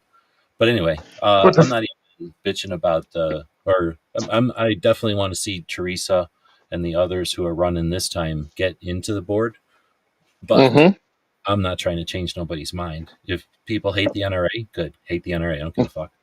yep, But the NRA is our battleship. No, it's not. It's our aircraft carrier, and yep, it ain't going nowhere. And Wayne is gone. Like, people ain't paying attention, but he's long gone. And the only couple of people that liked him are still fighting, but to retain whatever. But the NRA is changing, and if you don't vote him in this time, the people that are hmm the old people are dying, and they're not going to be voting in nobody after a while. And the people that are new are paying attention, and they're voting in the reform board. So if it doesn't but happen immediately, it'll happen. I'm going to keep standing on that. Like, the new NRA will happen, so and then people have to start going, "Oh, I guess I do support the NRA now." all right, this is what I'm saying and why I'm saying this is important to get on now. We don't have time for bullshit. We only Okay, got 2 years. We only have 2 years. We have that's true. this year and next year before, yeah, the midterms, and then a crap load of anti-gun stuff is going to come down. And unless the Democrats really screw the pooch, they're going to win the majority in the House or the Senate, or maybe even the House and the Senate. So we have 2 years to get the NRA at least on a better footing with real activists fighting for our rights. I That's won't why I'm pushing disagree this with you. forward. I'm not going to disagree with you because I've seen, or here's this. You're right, because if we want the NRA to be 100% useful as soon as possible, 100% Yeah. what you just said. Like, we need to see the reform board already on board, because once they get on board, they're going to take a minute to figure out what they can do and what their hmm abilities are. But once we're looking at who's on the board, is John already on the board, or is he running this time? John Richardson's running this time. Okay, so let's just assume everybody who's running is already on the board. Now you're looking at a pretty heavy hitter list of people who've been paying attention and who know what's going on, have their finger on the actual ground and the finger on the pulse, not just like, oh, I've got staff who pay attention to this shit. I've got some social media people who tell me what's going on. Like these are people that are actually doing stuff. And once they've Uh-huh. got control of the NRA, I don't think the NRA tries to do the kind of stuff it used to do as much as. Can you imagine? Like I'm looking at this thing where it says elect the new NRA. I guess we still have it on the screen, and it's got the Uh-huh. Rifleman, First Freedom, American Hunter, and Shooting Illustrated. So Rifleman is like their general one. First Freedom was their rights. Hunter, obviously, Shooting Illustrated was their sporting one. I don't think they're going to Uh-huh. change that up, but I could see getting rid of the First Freedom stupidness and Uh-huh. renaming that one into something that's more useful. And can you imagine something where how do I don't think there's anything to compare it to, but I could definitely see that a quarter of the NRA's focus being on the people that we know are actually getting stuff done and participating in the places where it needs to be done. That's the thing I've been saying we need for a while. And I'm not saying they're going to do it, but that's good. That's the best possible scenario that we've got. Because otherwise we got Yep. GOA, and what are they going to do? They do lawsuits, and now they're doing a industry, NRA show without the meeting. So the NRA annual meeting, started doing the show to bring more people and have a good time or whatever. But it was the annual meeting. GOA doesn't do an annual meeting. You pay the $35, and as far as I know, that's what you do. And your participation is to watch what they do with it. And they're doing a show. But and aside from doing a show, what's GOA do? They write letters GOA. once Yep. in a while. GO has a show. GOA has a show. GOA gets in on lawsuits. GOA is trying to step it up and be whatever. And again, no one's going to be perfect, and no one's going to freaking No, knock it out of the park like you want to. no, I want a bunch of freaking, you know what I mean. Look, when it comes to me, I want a bunch of savages, freaking uncompromising. F you, we ain't compromising crap, and we're supporting only those that follow us and whatever. But that's not realistic. But yeah, like we you don't said, really what are you like doing with your $35? What are you well, doing okay, with your $35? we've got the GOA. I just want to just don't leave it at bitching at the GOA. Then there's Second Amendment Foundation. They don't do shit. They run the Gun Rights Policy Conference again, the same as it always has been, and it's never going to do anything different because they run it the same way all the time. So what I used to think of it is not the same as I think of it anymore. And aside from that, they do lawsuits. And aside from that, they're third least popular of the organizations. And then you got FPC, who, I mean, they're still there. They still make a couple of $5 million a year. But aside from saying like things on the internet, what do they do? Like, I don't know what the FPC does. Essentially, sometimes they come along and go, "Me too," or "I agree." But so I'm just saying, it's not like we have anybody like you just said. Nobody's doing it all. Nobody's filling in the gaps. And then we've got giant ones that I don't even talk about because I'm afraid to get sued or whatever. But are spending more money than Second Amendment Foundation and GOA almost put together, and they don't do shit. Like their state is getting whaled in. So you know what I'm saying? Like we've got organizations at the tens of millions of dollar level that don't do shit. The NRA is $230 million level, and it's about to be run by Amanda Suffolk, John Richardson, Teresa Einacker, and other people of their quality. It Oh, by the doesn't way, if people think if we're about. naming names, if we're naming names of people I know that are in the fight, also Anthony Calandro, I was owner gonna of say Gunfire Range, is up for re-election this year. So please vote for Anthony because not only is he big, there, but he's the he coined this one, the tip of the spear of the 2A spear in New Jersey, and that's what he is, the tip of the 2A spear in New Jersey. He's fighting that good fight here, and he's he's supporting definitely people got like the spear, myself and others. and that's what I'm saying. Once But they've got access to the $230 million that the NRA has, the other organizations are going to have to do better to keep up. Because the other yep, ones are just resting right now. They know that they can do whatever they want because nobody's bitching. Like, oh, okay, nobody's in a. They ignore Massachusetts and Colorado, and Washington and in California and New Jersey and Connecticut and Rhode Island and Maine. I don't know if I hit all nine yet. Everybody wants every organization wants to be named in a lawsuit that wins. Every once in a So while, yeah. But they'll yeah, ignore your everybody little wants to be a winner. states while they get paid from Yeah, them other states and go, we're doing what we can do. We're doing what we can do. Well, fuck you. You're not doing what you can do. And all I'm saying is, yeah. you're right that in order to get an NRA that can do something and be vital as soon as possible for the next fight, then yes, we need a new NRA as fast as possible. But I didn't think about it the way you're thinking about it, like the big picture. Like we got 2 years, meaning Trump can't run again. Something else is going to happen, and all the Trump people are going to have to find somebody else to love as much as they love Trump. And Hmm. here's the other thing: all the people that hate Trump are going to have to find somebody they can hate as much as Trump. Like, can you imagine hating Trump Hmm.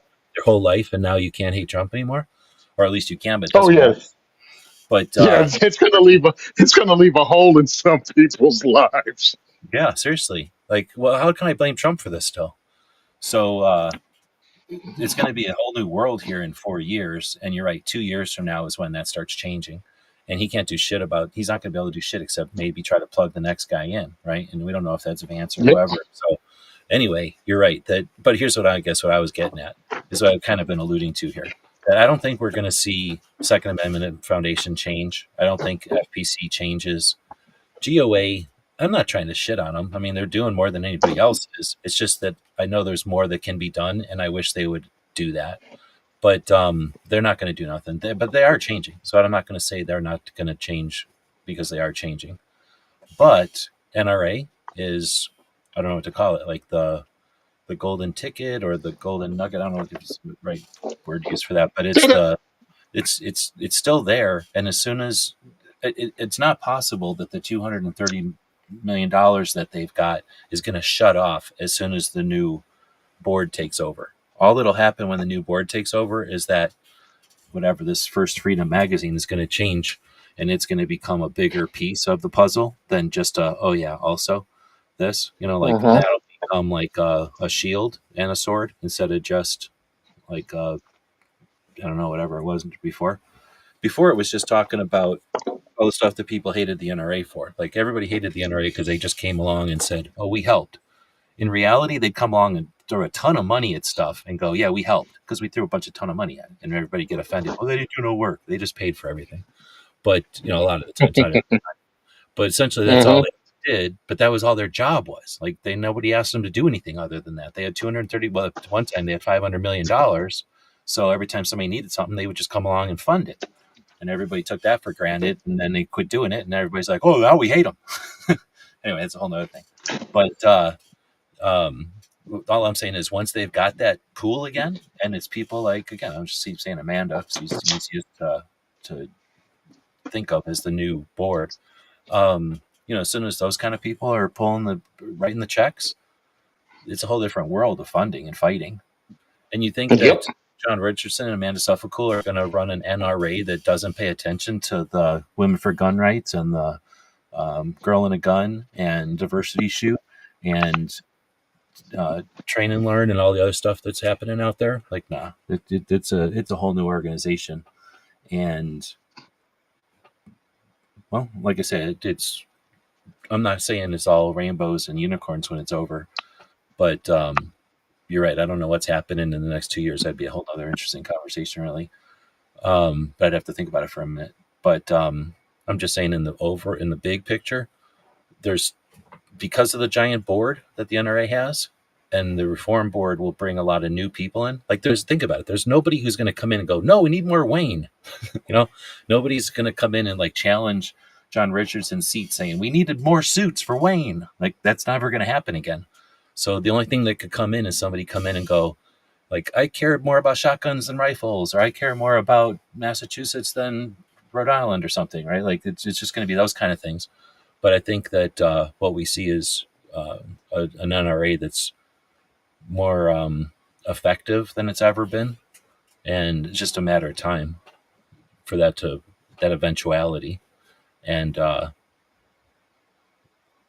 unless there's something that I'm missing with like they owe $1 million or $1 billion to somebody that could bankrupt them, I'm pretty sure that as much as everybody bitches about what they were paying Wayne, they were dealing with such amount of monies that money was put into piles, and they're living off of the interest on that money, right? Like the NRA isn't poor. The NRA just was um, not able to, or was not spending their money wisely. But they have a ton of money, and I believe that the new board will be able to use those funds in a whole different way.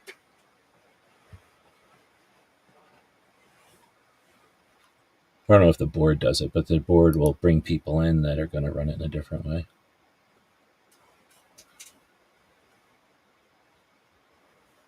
Nobody ever types in comments on Instagram. I wonder if I should keep going live on Instagram. It's Well, I kind of hope like they run it a different way. people on.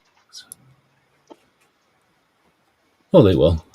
Well, I think they'll run it in the But same way they fund everything. It's just that I think that the number of things and the things that they fund will be more numerous. also, again, it's the awareness of you gotta love it when you have a conversation with somebody that's there, but some stuff you shouldn't say. Um, uh, Understand that a lot of people that work at the NRA aren't. It's their job, right? It's what they do from 9 to 5. Us, on the other hand, as Second Amendment advocates that are in it because of a passion, not a job. We listen to podcasts from a bunch of different people. People come to my diversity shoots and check them out. I've never, okay, of course, Anthony Colangelo's been to my diversity shoots because, well, they're in his freaking range. I've had NRA, ILA actually show up at my diversity shoots. I had NSSF show up at my diversity shoots. Not off the top of my head, and I might be putting my foot in my mouth. Off the top of my head, I can't think of one person from the NRA that's come to my diversity shoot in over 10 years of having them. How ridiculous is that? And it's not as if the person in the NRA, oh, the people in the NRA ILA, one lived in Virginia and he came up and multiple times. And the NRA ILA actually, after he left, they still sent the people that did his job to our event. And again, Anthony Calandro was the only one that actually came to the events, but he hosted them. So, I mean, it counts, but it doesn't count as the NRA actually sending somebody from their board. And I think that's ridiculous. Not that I'm a big deal or anything like that, but again, you sent one, two, three, four representatives from the NRA Iowa, four over a time period, but not one from the NRA itself. Not cool. They invited me to their Thursday night dinner uh, before NRA show. I didn't understand it because it was text to me, and I thought it was just dinner. Like I thought I was getting invited to dinner by an individual because they followed me on social media. So I just thought that was, hey, I follow you on social media. You know, I'm with the NRA also, and I'd like, to have dinner with you and your wife. No, it was an actual invite to the NRA dinner. Wasn't aware of that, and I was like, hey, my wife and I are tired, and we're traveling, so maybe we can meet up Friday night. And I got no response after that. Totally unaware that it was a big deal to the NRA. They have this dinner and they have all the pictures with activists that they parade out and then don't speak to the rest of the year. So I'm kind of glad I didn't go to a dog and pony show for their benefit and not for mine at all. We want to show people how cool we are by taking your time up. No, thank you. Me and my wife had Domino's that night, and I got to chill out with the woman I love before, a really stressful show. Instead of spending my time getting pictures taken with Wayne LaPierre that they post up. because I'd already been warned about that kind of thing. Well, hell, Wayne's gone now, and this other guy's retired. Let's just say I was told by an activist that not only did he know Wayne, they had dinner at Wayne's house, and Wayne made all kinds of promises and never, ever followed through over their entire relationship with any of it to support the advocacy work this man was doing. So that's where and the person I was talking to, I believe them 100%. So to the point they didn't even speak to each other the last X number of years.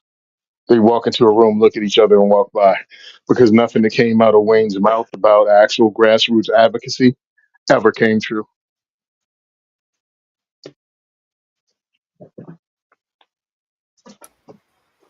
So as he's saying, the NRA was the big target for many years that allowed the other organizations to do good work under the radar. It was supposed to be in a curtain or Yeah. a umbrella or whatever. Well, the NRA is still the boogeyman, and that's what we were talking about. Yeah, the boogeyman, the Pro 2A boogeyman. The NRA took all the heat for that, and mainly because they were the 700-pound gorilla compared to the rest of them. The rest of them combined didn't meet what, half of what the NRA collect. No, not even a fifth. Yeah, that's every national organization combined didn't equal a fifth of what the NRA was bringing in. So yeah, you know what? You're that shield. You're catching those strays. You're doing all that. Nobody talk about, oh, GOA sucks. Oh, GOA. Not the antis, not the politicians. Remember, the politicians are only mouthpieces anyway for whoever's cutting them a check. They don't have an Well, original thought in their friggin' head. hold on. The NRA started in 18 whatever 70, and then Yep. ILA started in 75 or something. Yeah, 100 GO years later. yeah, GOA started in 72 or 1 or 5, I forget now, You mean but it Second started. Amendment Foundation? No, well, Second Amendment Foundation was like 71 or Yeah. 72. But no, Okay. Gun Owners of America started with Gun Owners of California, and they definitely started out with a bang. Like they started out defending uh, California from a handgun ban, and then Oh, okay. became Gun Owners of America in order to offer that same level of resistance or Hmm. protection from a national level one. So I don't want to say they started out just doing nothing. They definitely started out with good goals, and they were successful for what they did at a time when it was unprecedented because, well, one, nobody was attacking gun rights, gun owners' rights, and so no one needed to defend them. But over time, when they did their job, or at least their job to as much as could be done, that's when, what do you call it, kicks in. What do they call it? Like complacency. I don't know if that's the right word, but like Yeah. when it's nothing going on, you either have to act like something's going on, or you have to do something else, or you have to do something. So anyway, so that's what happened is we've got the time on the clock or whatever. And for NRA, like I say, I think there was just a time there when they didn't have any. They were such a big target, or wait, they were so effective, I guess is the way to say it, that they uh, they didn't have nothing to do because they chilled all their enemies or whatever for a number of years, and that's when the all the bad stuff started kicking in. What would you call that? Like the '90s, I guess. Hmm. Well, you get to the point, right? You're collecting money, you collecting money, you collecting money.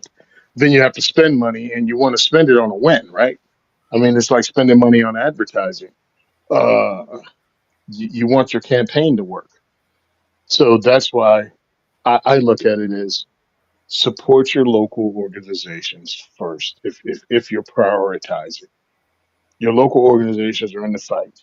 They're going to be the ones that are fighting in your state. The NRA, GOA, FPC, yada, yada, yada, might not participate because, again, it has to be a win that means something that works with their overall strategy. And if it doesn't, it gets blown off. I mean, they don't support it like that. But then some cases are just such layups. They're chomping at the bit to be a part of it. Like Shanine Allen's case that happened here in Philly. She was a black woman that got a permit legally, but got pulled over when she crossed the border into New Jersey. Well, she's a single mom of two kids. She had a professional job that required a license. And, she did all that. So she was a great victim of Yeah. these anti gun laws. She was great. She was the Rosa Parks. She was on the cover of the magazine, Freedom First magazine, the NRA, all over the place. And then when it was said and done, she disappeared. They didn't give her shit. And because I know Shanine and actually have conversations with her, I found out that she was still being harassed by Philly police years after the fact because she had the audacity to push back and carry a firearm because, wow, it made national news that she'd already been robbed three times in Philadelphia to the point that she had to go and get a carry permit to protect herself. And I guess some cops took that personally as how dare she, you know, let the world know Philly sucks at keeping their citizens safe and actually harassed her Hmm. and made it difficult for her to get a job because she had a felony arrest. So, as a licensed phlebotomist in Philly, in Pennsylvania, she couldn't get that job back that she'd trained for and done for years. That is a well paying job. So, she went from having one job and being tired coming home to her two kids, where, she had to do the mom thing, to having two jobs and coming home and having to take care of her kids while being harassed by the police.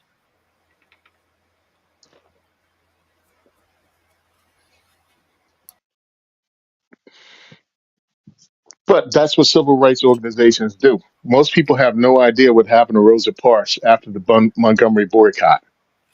Rosa Parks ended up almost homeless in an apartment in a bad neighborhood, and NAACP did absolutely nothing for that woman afterwards because they used her. She was actually there uh, as she wasn't accidentally on that bus. Let's just go ahead and say that. She wasn't accidentally on that bus. That was the actual campaign that was set in motion by the NAACP. And I think one of the funniest memes that I saw was, if you know this or not, Rosa Parks' husband had a car. Yes, he did. But the owner of, what do you call it? Little Caesars. The owner of Little Caesars actually put Rosa Parks up for the rest of her life, bought a house for her and put her up for the rest of her life. Really? I knew a guy from Little Caesars. That makes sense. They were good people. Hmm. The pizza place. Also, also a United States Marine veteran, Marine Corps veteran. All I knew that about the whole thing because it wasn't it also in coordination with a march or something like I that mean, was it was, yeah, it designed was to be a coordinated. social protest or whatever they call that. Like it was going to be a like this is the day we're going to say it instead of just like randomly casually like Well, you know. they had another young black woman that was 16 years old, single mother that had been locked up for the same reason as Rosa Parks. But especially in at that time period, that would not be a good look. You needed somebody that sympathized the national without moral outrage of being a 16-year-old single mother. I mean, if you think it's bad now, try being a black 16-year-old single mom in the 1950s. Back in the day when if you got pregnant in high school, you disappeared out of town for a while and then showed up with a cousin Yep. that your family raised.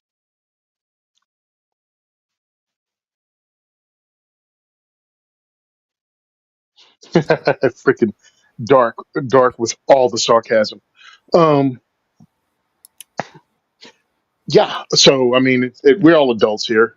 Yes. So, advocacy organizations have agendas because they have a finite amount of money, and that's regardless of how much it is, a finite amount of money to fight the fight, and they also need to pay their people and things like that.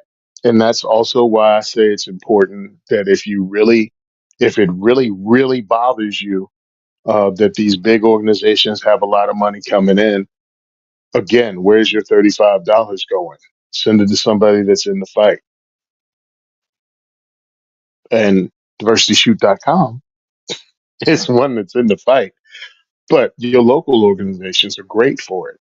Uh, that way you can go to the meetings and see where your money going. You can actually meet the president, the executive vice president, the people, the board members, and see where your money's going. And go, hey, there's a bill being passed. Where are you guys at? Hell, truthfully, more than likely, you'd find out the bill is being pushed through by that group because that's what they do. They keep an eye on local stuff.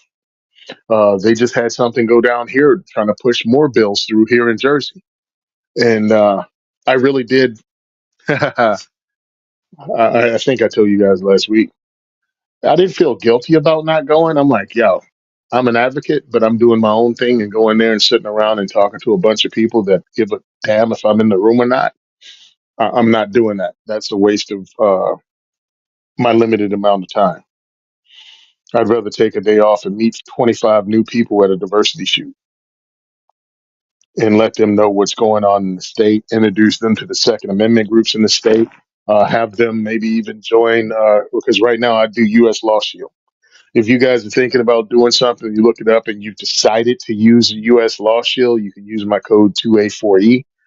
And I get a little something, something from that if you punch that in. If you renew your U.S. Law Shield and you use my code 2A4E, that helps us out. And that We gets should put that us, on the website too. yeah, that gets us a little bit of money.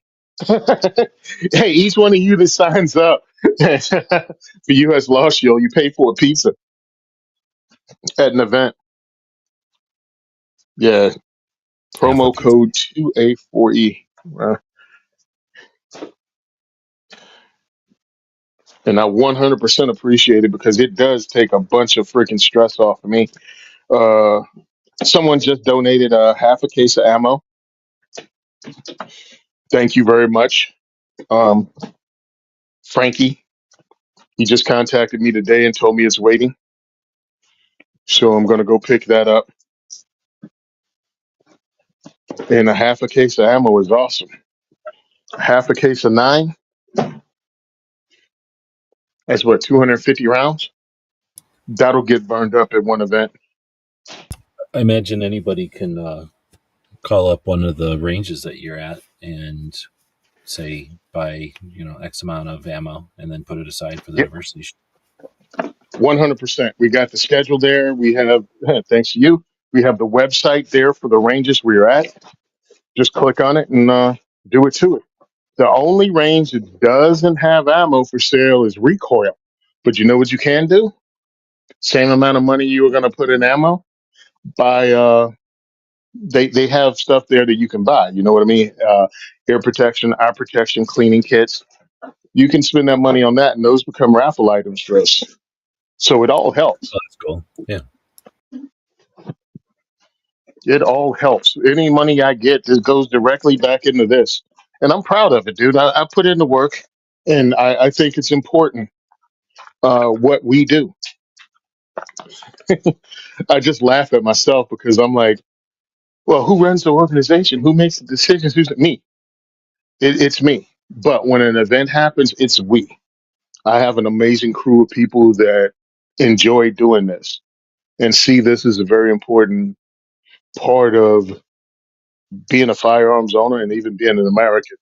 And they help me out free of charge. They're giving up 2 days a month with their families to participate in this. They're talking about it at work. They're talking about it in forums. I'm surrounded by an amazing group of people in 2A advocacy. I try to keep complaint from complaining about the bull crap that's in every industry because there's so many good people. To concentrate on the bad is just a waste of time when you could be highlighting somebody that's awesome. True. Yeah, I try to like not, let's see, how do we say it? Like mention the bad, like not hide the bad, because that's where it hides, right? Evil hides in the Yeah, shadows or whatever.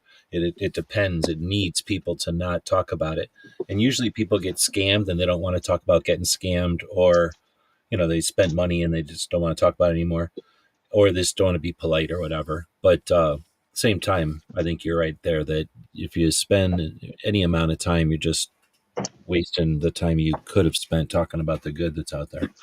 but it's like I'm saying, every once in a while I do like to at least allude, if not rant a little bit about the exploitists that are out there, just because I don't think the people that are new know about this stuff yet, and people that are young Hmm. to the community at least have experienced it. Hopefully, you haven't never experienced it, you won't experience it, and maybe some of the shit that I'm jaded to is over, like is a thing of the past. And I keep saying as the internet gets better and faster and people get to know each other better and understand how to use the internet to understand each other better, it'll be tougher and tougher for people to swindle each other. But at the same time, people come up with new ways to do it and whatever. People are lazy. People are still like that. They're still looking for the cheap way. But I think you're right 100% that if we're going to spend 100% of time, let's spend 80 or more of it about the positive stuff, the stuff that's, we're all here for, and not the dwelling on the inevitable bad stuff that's out there. There's a Yeah, time for because that. Not usually. we were, yeah, we started this off talking about SIG and why are they talking about what they're talking about? Because when it comes to drama, both of us aren't even casuals. We really have no interest in seeking out what the drama in the firearms community is about. It's like, no, I'm not going to take my time up with that. So, flip side is understandable too. People just like us, but on the other side, what drama in the Second Amendment community? I don't even know anybody. You know what I mean? It's like, there's drama. Yeah, there's always drama. There's always people doing things for their own self-aggrandizement or even paychecks out there. And there's no reason to jump all over it every time. But if it does come up in conversations, there's no reason to shy away from it and say something, even if it's in broad terms. And if you really want to know, you're going to have to put in a little work. But if you just want to be spoon fed the tea, I don't really have time for that. And I don't think anybody. Yeah, it's like, come on, dude. No. And again, we have so many good people in this fight, bro. So many good people. Uh, Seriously. In like almost every single state too. I'm mhm. thinking back to it. Patriot said this before. He said my mom was the part culturalist at Domino's Pizza Estate for their family. So part-time culturalist, culture. I don't know what that is. So I don't know if the robots got you or what you're trying to say there, but Mm, that's interesting. Domino's is out of um, Minnesota. Or is Domino's out mhm. of Michigan? I'm thinking I Little don't know, Caesars. Raggy. You were talking Little Caesars, right? Yeah, Little Caesars was what I was talking about. Mainly because I was watching Fat Electrician and he actually did a whole thing on him, the owner of Little Caesars, which, by the way, Little Caesar was his wife's nickname for him. And then it started because dude was like, as I'm talking about this, I realized Little Caesar might be his wife's nickname for his peachy. He was like, because that wouldn't go. And I was like, yo, he said, because nothing's more marine than take your wife's nickname for your dick and make it into a multi-billion-dollar business. And I was like, that's 100% true, bro. That is one. Like, I don't know if it's true, but I'm hoping it's true with all of my heart and being. Okay, so he's got it right. So he's Patriot saying that Domino's is in Michigan, and I'm thinking of Little Caesars, which is out of like Wisconsin or Minnesota. I forget which one. Yeah. Um, yeah, that's neat. The horticulturalist for the gardens Oh, okay. That makes more sense. at their estate. Yeah, there it is. Yeah. So to me, there are a bunch of amazing people in every aspect of life. And sometimes I don't think we celebrate the positive enough. I think a lot of us concentrate on the negative because that sells. I mean, almost like if it bleeds, it leads. And it's like, bro, we have amazing people, amazing things happen, and we really need to celebrate it and not poo poo it so much. Yeah, I never got that. Even whenever I first heard about that being a kid or whatever, and they'd say when you're talking about learning about the newspapers or something, they'd say that. I never got it. For me, that's not the most interesting thing, and I can't believe it's the same for everybody. That or I mean, it's not the same for everybody. That there's that many people. I mean, sure, if that's what's on the front page, you're going to look at it, but I think it's cart before the horse or whatever. If there was a newspaper that only had good news, I guess there's been examples of that, but just good news about gardening. You know what I mean? For example, it's not going to be a successful newspaper if it's a newspaper that's just not negative, as opposed to positive about specific things. I think that might be interesting.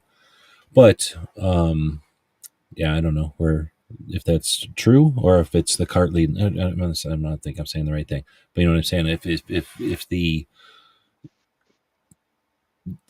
all the newspapers will run the headlines for the negative stuff, but what if they didn't? Hmm. Would we all still be worried about the negative? I'm wondering if that saying didn't just come up to help foster that whole, Oh, 100%. you know. 100%. When I'm listening, okay, hold on. 308 day. Happy 308 day. Remind me of that. Oh, yeah, yeah, we Uh, forgot about okay. Yes, the newspaper and the media is exactly putting out hopelessness. They could flip that and put out how great life is and how awesome it is. How do I know? Because I had, and this was freaking hilarious to me, a 22-year-old tell me that, well, racism is worse in America than it's ever been.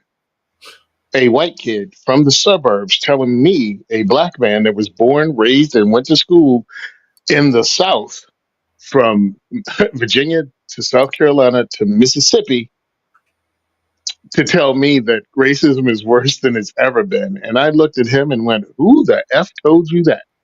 Well, it's everywhere. I'm like, bro, no, this is not worse than it's ever been. America is better off than it's ever been racial wise. People are friends across all these lines. There is less institutionalized racism than ever before.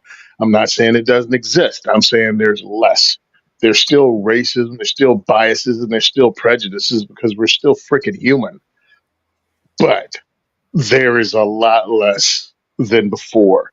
And the media is just feeding you lies because most people only live their existence and don't really watch historical things outside of the cool historical things, right? Like World War II and certain battles.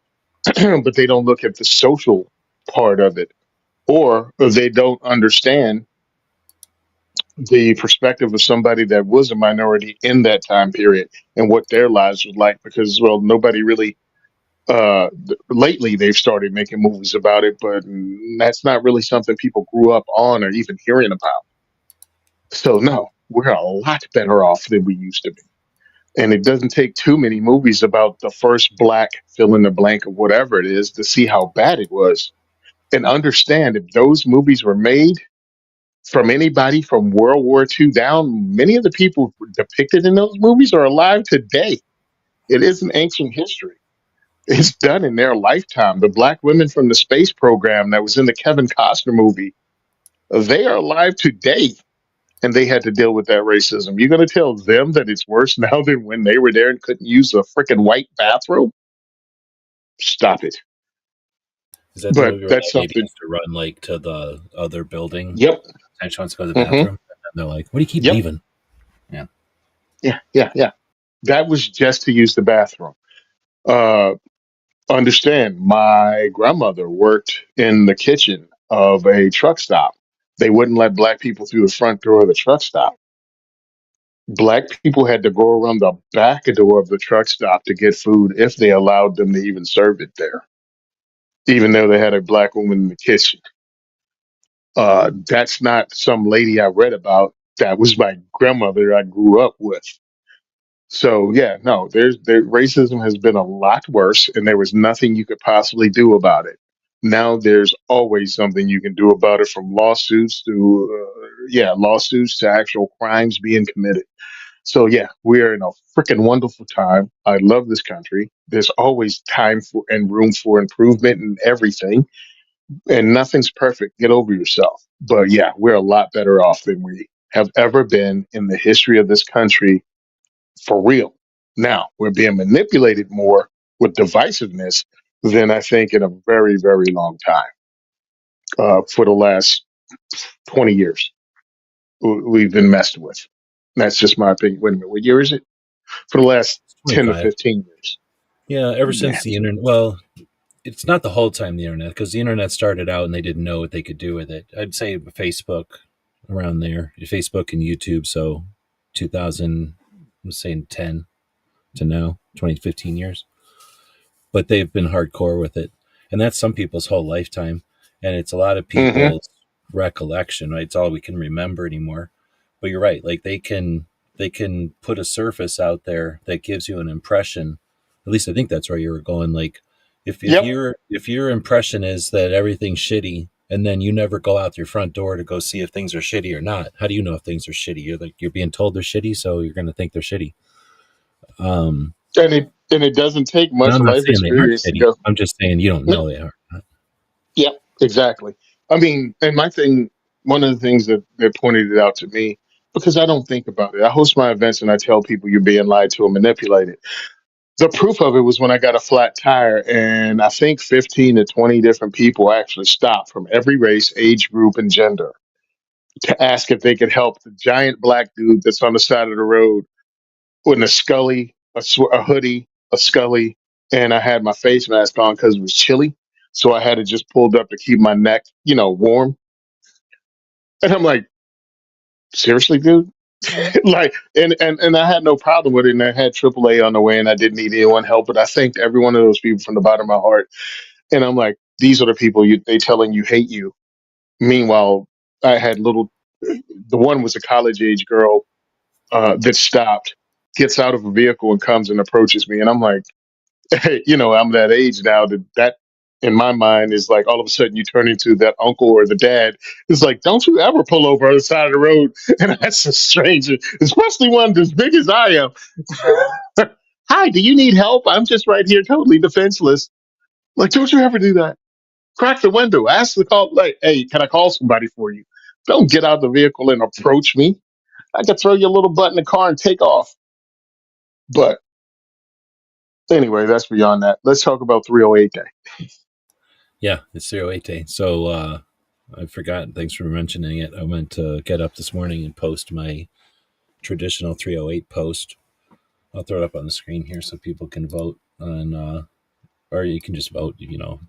I'm assuming everybody listening to this show has a 308 of choice. What's your 308 pick? The 308 fairy comes down and gives you a I, 308 I pick. It's hilarious because my 308 pick has changed with life. It started out my 308 pick was M14 M1A. That was my 308 pick. Didn't even change until it didn't change. One of my guys, Orlando. I know you're probably not listening, but shout out to Orlando. He brought the M1A Scout Squad to the diversity shoots, multiple. The 18-inch barrel. It is an awesome gun to shoot at diversity shoots. You know what I mean? It's a fun gun to shoot at an indoor range for a few rounds. I don't know how it would hold up running it, but that was my. And then Springfield did their corny stuff, and I'm like, okay, I'm not going to support them. And then I started reading more into it because I really wanted one, and found out that it's not even close to being the best 308 service firearm. So when I was at GOA Goals in August of last year, I got my hand on a DS Arms FAL. That's my 308. If the 308 Ferry came down, it was like you can get one battle rifle. That would be the one I want. I posted a video today of me firing the baby poop Rhodesian, the 308, mainly because I know that was the one that's going to piss some people on the internet off and get them to talking. That was a fun gun to shoot, and I shot their 18-inch, and that was fun gun to shoot. So yeah, the FAL. The FAL is my thing. The DS Arms FAL with a pick rail on top and modern optics, I think would be a very, very good if you're gonna run a gun and you want a one hitter quitter. Like that's the only semi-automatic rifle you're gonna get. I don't think that would be a horrible thing.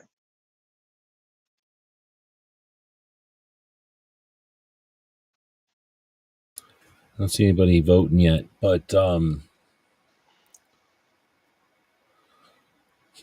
so I've got a picture here that I put up. I don't remember when I started posting this, probably years ago. But it's a bolt action 308. Your FAL. I was gonna say, I think you kind of answered it, but do you have a preference for plastic FAL versus wooden FAL? No, I don't have a preference. I've never shot a wooden foul, but for the long term, I liked what I had. I liked what I had, touched and Yeah. feel. I looked at it and I saw the scar. That might be another one, but I've never actually fired a scar 17. I fired the scar 16 and was really like, what's the point? You know what I mean? There's not a big difference between a scar 16 and an AR 15 in the way it functions and the way it feels, and anything it brings to the table as a 16-inch civilian firearm. You know what I mean? As a full size civilian firearm. Maybe if I was gunfights in third world countries and dust and dirt and I didn't get to clean the firearm as much, maybe that would be a difference, but I don't see it. It's worth the extra money that I can just get a freaking premium AR 15. Well, I didn't even put a 308 AR on here. I don't like them. They're okay or Nah, whatever. I don't want one. I mean, there's, they're not my well, preference. they're not dependable. Like what is the 308 AR 15 or AR 10?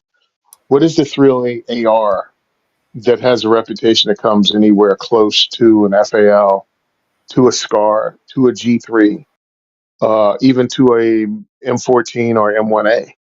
Like what is the one that can run that hard and has that reputation? Maybe the I don't know. Did they SR-25 from take Knights any? Armament? Did they make any 308 things into sniper rifles or marksman rifles in the deserts? Because I don't think Yeah. anything's fought in the desert as much as everything on this picture. Well, Well, I don't know the about what you the call it, scar. the um, the SR-25. The SR-25 from Knights Armament was a precision rifle. What was it called? Is it M104 or something like that? I don't know. It's all That white that past was my time. So yeah, that was the precision, a DMR. But again, you're not running it like you ran a FAL. You're not running it like you ran any of those guns. that's true. One guy's got one. He's paying really close attention to it versus a foul. Everybody's got one, and they're all running around through the muck and dirt and water and everything else with it. Yeah, Hmm.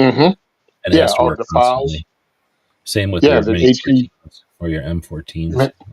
M14s. What do you call it? M14s, HKG3s, even SCAR. All these things ran as service rifles that were used I was by gonna say, is the scar regular. used anywhere?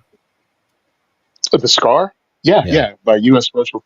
Well, one by U.S. Special Forces. Obviously, they had it out there, but I think it got adopted by a lot of countries. It got adopted by some countries. I knew that it existed. I didn't know if it got like actually used very much. But then you got your M60. Big fan of that one. It's kind of a big gun, but it's kind of like an old deuce and a half or something. It's got its place. And then it's an M1818 or something, but the old 3030 or the old 308 version of a Browning belt fed. Um, Out of all of these, I really like a bolt action 308. Ozzy's saying if I lived in a state that was more wide open, I'd like to have a 308. Kind of worthless here in Southern Illinois. See, that's where I don't know. I don't think. I mean, and a 308 can reach out for sure, but I don't think of a 308 as necessarily the most powerful or nothing, or the most long Mm-mm. range. There's more. It's No. a big. It's a heavy medium, maybe small, large caliber, but I think of it as like a mid Well, caliber. But yeah. I'm I probably going mean, to it take an is. M60 out of here just because I think that'd be the most fun to play around with. And problem is, it's so No. big. I'm so practical. Yeah. I don't think I'd want that thing around. No. And they're definitely not that version of it. Yeah, I just checked it out. FN SCAR H, adopted by Belgium, France, Brazil, Chile, Okay. Bosnia Herzegovina. So yeah, it's got a few countries on the belt. No, see, one of the advantages of being an old dude, right? I we I got to run the M60E3 model when I was in boot camp, and that's one of the suckiest parts about being a big, strong dude, right? 6 feet tall. 250, 235 pounds. Yeah, they gave me that. Yeah, you running this, dude. And it was fun. It was more dependable. The original M60, you can put parts in backwards by mistake and turn the gun into a single shot. They got rid of trying that to for the remember if D3 model. we even got taught. I think we got taught how to take it apart and put it back together. But I think they might have just showed us the M60 and it was like more of an orientation. I can't Yeah, remember. I It got was a half a I day. got to I got to tactically fondle it and move it around, and it's a heavy effort. And then understand again, it's about perspective, right? The minute you pick this thing up and take it into the battlefield with you, you become like if not you become the second target, maybe the Yeah. third one. They try squad radio man, squad leader, machine gunner in that order. Yeah. And they're winging hand grenades at you, you know? Yeah. That's just the part. Yeah, I get you. But I'm thinking more of just like a range thing or something. Hmm. Um, I've never been a fan of the M14 Hmm. and scars. You know, they're too much stuff for what it is. Like I want my gun to be less. There's just too much wasted space inside of a scar. I don't get it. So I guess they did it to make the sights are still way up in the air. So I just don't get a scar. I mean, I've shot them and stuff. They're fine.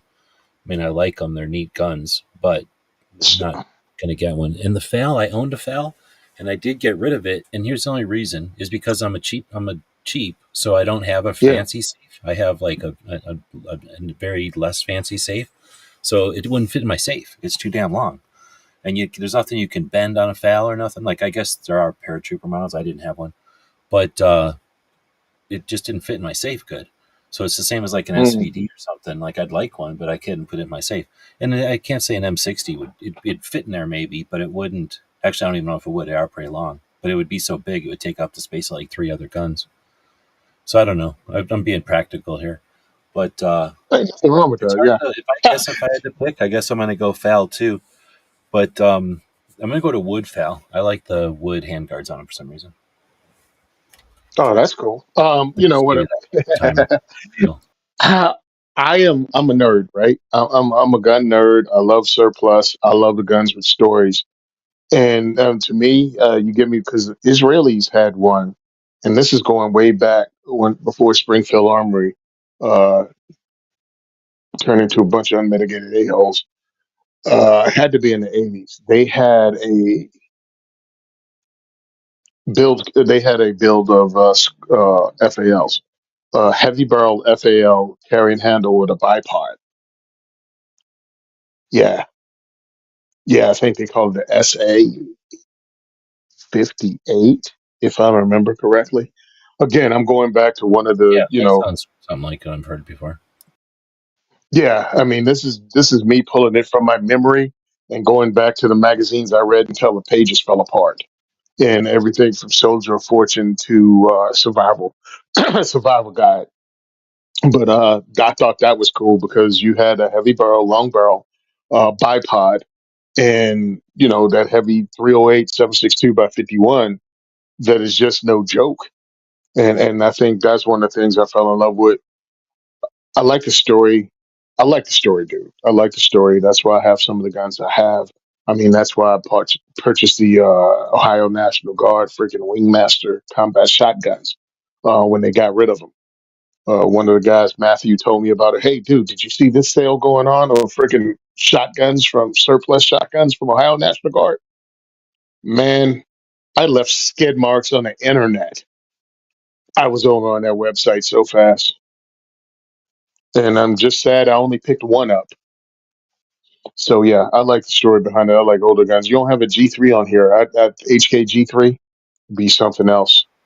Oh yeah, I'm a anti HK usually. Oh, okay. They're complicated and I can't afford them, and I never liked them. But well, there's no but. They're nice guns. I mean, they are good, but I've just never been a fan of HKs. Yeah. So as I far as think we instinct, have go ahead. a USP. So I have owned an HK, We have a USP that we Hmm. pass around. I don't think I own it right now, but a bunch of us, we had like 5 or 6 guns that we would sell between each other whenever somebody needed money. And this HK was a $500 token, and we would pass it around. And like I say, I don't think I own it right now, but I have owned it for Yeah. a while, and it was neat. But it was before there was rails, so it had a proprietary light rail. Hmm. Yep. Before there was like the standardized 1919 Picatinny. Picatinny things. I was definitely going to say that wrong. Um, uh, It's in Jersey. Most people don't know. Most people don't know. Yeah, Picatinny Arsenal is in New Jersey, yep. and that's where it was developed at. That's impress your gun geek friends. In what, And 1913? yeah, in 1913. Oh, dude, I told somebody the joke about that one day. I said, yes, America's racist and it's messed up. My grandfather worked at the Picatinny Arsenal and developed the original Picatinny rail in 1913, and he'll never get credit for it. Dude, they believe me. They were like, that's messed up. I'm like, hold up. No, I'm joking. I'm like, no, the Picatinny rail is new, bro. But I was doing work in that part of Jersey at one of the stores that were one of our accounts. And I drove down the road and I saw the sign for Picatinny Arsenal, and you'd think I saw a sign for Disney. You'd think I was a kid that saw. It's like, what? I didn't know it was here. Oh, it's so cool. It's Picatinny. It's like, what is wrong with you? Just a gun nerd, man. Just a gun nerd. Man, I'm having a sneezing fit. So Ah, anyway, yeah, 308 day. I don't know when the next thing is. We had 223 day not too long ago. we're at 226 day. 226, is that a thing? Yeah, for SIG 226. Why does it I keep actually doing did a that? post. They actually did a post with all the SIG 226s that I've shot or had on my social media. I just ran some of them up and I had some video, and it was everything from the base model 226 up to the 226 X5 Reserve,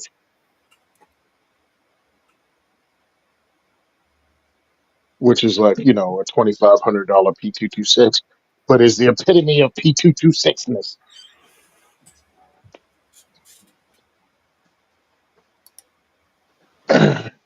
So, yeah, if I'm going to have a P226 day, and that's going to be the one I want, um, just because it's awesome. Well, I was thinking caliber. So yeah, that makes sense. So there's probably going to be a couple others because I was kind of looking through the calendar there, and I think we're out of caliber days once it 1022. starts to get pretty. Yeah, Oh yeah, that'll yeah, work. yeah, definitely, yeah. 1022 day is also a big one that people just have fun with. Okay. But that ain't for a couple of months, quite a few months actually. Let's see. We're actually past the 2 hour mark. I'm looking at two Yeah. different things here. Our time at the broadcast, but I guess I'm also looking at my clock. I got to get over to a thing. I got a little bit of time, but Yep. we got to start wrapping it up here too long. You got a thing later on. Yeah, Why don't you tell everybody about that yeah, I again? got to. So we're doing the very first podcast of um, Locked, Loaded, and Unfiltered. That's going to be tonight. Follow my social media. I'll put it in my stories on X if you want to see it. My X account is second for everyone, and Instagram is SimonSaysTrain, and that'll also show it up on Facebook. So if I have a link to it that people can come on, I'll post it. But tonight is our actual pilot episode, and it's going to be us feeling out, how we want to run the show, how we're going to approach the topics. Like we talked about some topics we may speak about, like what we might talk about, and you never know. And also input. We need input from you guys, whether you like it or not. Whether you want us to just talk about one subject, or do you want us to come in with like three different ones and bounce in between them? What could be interesting for a 1 hour podcast? Is 1 hour enough? Do you want to hear a podcast and if it goes an hour, we have a hard stop time and then we continued on the next episode. These are all things that you should have a choice in, or at least feedback. We'll take feedback on it. Me personally, if I have something to say and we rolling smoothly, I wanted to continue. But when you're talking advertisers and other things and bringing in advertising dollars and having commercial breaks, it's a difference. But yeah, so give us feedback. If you want to just shoot me direct feedback on the show later on, it's Tony at diversityshoot.com. I think we also have we've developed a email. I'll have more information next Saturday on it. That makes more sense. Oh, for the show. Yeah, for the show, we figure out how we can get feedback from people and maybe be a little set on what we're going to do. And we're trying to keep it more professional, but it'll probably slide into debauchery. I think the Uh, rule of thumb is that when you're doing a podcast or whatever, that to make it like 20 minutes an hour is consumable and like the way to do it. But here's my but. Like, I never do that. Like, I can't do a 20-minute show. Like, I guess I could if it was, but what are you going to say in 20 minutes? Like, unless it's a sales huh. pitch or something, like, or maybe the news, I guess. Like, there's not much you can say in 20 minutes. So, I think an hour format. And then I think, well, if it's an hour, I think of myself when I was working night shifts and stuff, or driving, either way, where Hmm. you're just sitting there for long periods of time when you have a chance to listen. When I was working night shifts, it was, work that I was by myself and I could um, have earphones on or whatever, listen to the radio most of the time. So, back in the day, we would listen to Art Bell or something on the radio, and it was all one way. You heard what the radio was telling you, or maybe it was just music, which is fine sometimes. But I honestly don't like just music most of the time. I'd rather have my brain thinking instead of just chanting. Because I mean, you already know the lyrics to every music, right? Like the song, so all you're doing is reinforcing 3 minutes of lyrics. I don't. I got other things I'd rather do with my brain. I'd rather listen to people have a real live conversation. And Yep. anyway, so for me, I'd rather have it go. Obviously, our shows can go to 4 hours sometimes. Like I'm perfectly comfortable with the show that goes. But I think everything will tell you. I don't know about everybody. Well, I should say Hmm. most people will probably tell you because it seems like the bid podcasts usually do have that hard break in an hour. And then there's that theory that leave them wanting more. So you end it at an hour, and if it was such a great conversation, you just pick it up and keep going. But like I say, I'm Yeah. more like, what does it cost? You've already got the stuff running. You're already sitting here. You're already Hmm. talking. The conversation's already going. Sure, you can break it up, but it's going to be like broken. It's going to be some kind of, unless you scripted it, it's going to be like a broken in a weird place, and it's just never going to get back on track. So it's probably better to just leave it be broke. But I say just Hey, run it past an hour because somebody, if they really got to stop listening, they can stop listening. They don't have to listen to the end. And then they can go back and listen anytime they want if they want to. And then the people that don't have a hard stop, because I don't know how many people really have a hard stop for an hour, they can listen to a whole, the whole conversation. So anyway, that's my opinion on oh, it. by the way, I got the name backwards and I'm looking at it and we have a homepage, but I can't find it on YouTube. This is frustrating. It's locked, cocked, and unfiltered. Not cocked and locked. Locked, cocked, and unfiltered. And I'm looking at the YouTube page that he sent me a screenshot at locked, cocked, and unfiltered. That's the YouTube. Okay. Let me look for it on YouTube here.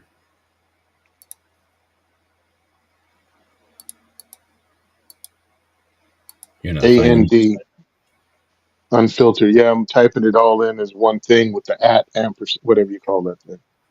What time you say it was at? 8 o'clock tonight. I'm hoping it's Eastern. freaking East Coast. I hope so. Well, I'm going to be mad because freaking Clayton's in freaking Minnesota. Yeah, so I don't even know how you find it. App. I did the app thing. At lock, cocked, and unfiltered. And it's not finding it for me, but I might have spelled it wrong. It's like it sounded because none of us are that bright. We ain't gonna spell it. We're not gonna make it too complicated. Word. I think I got it right.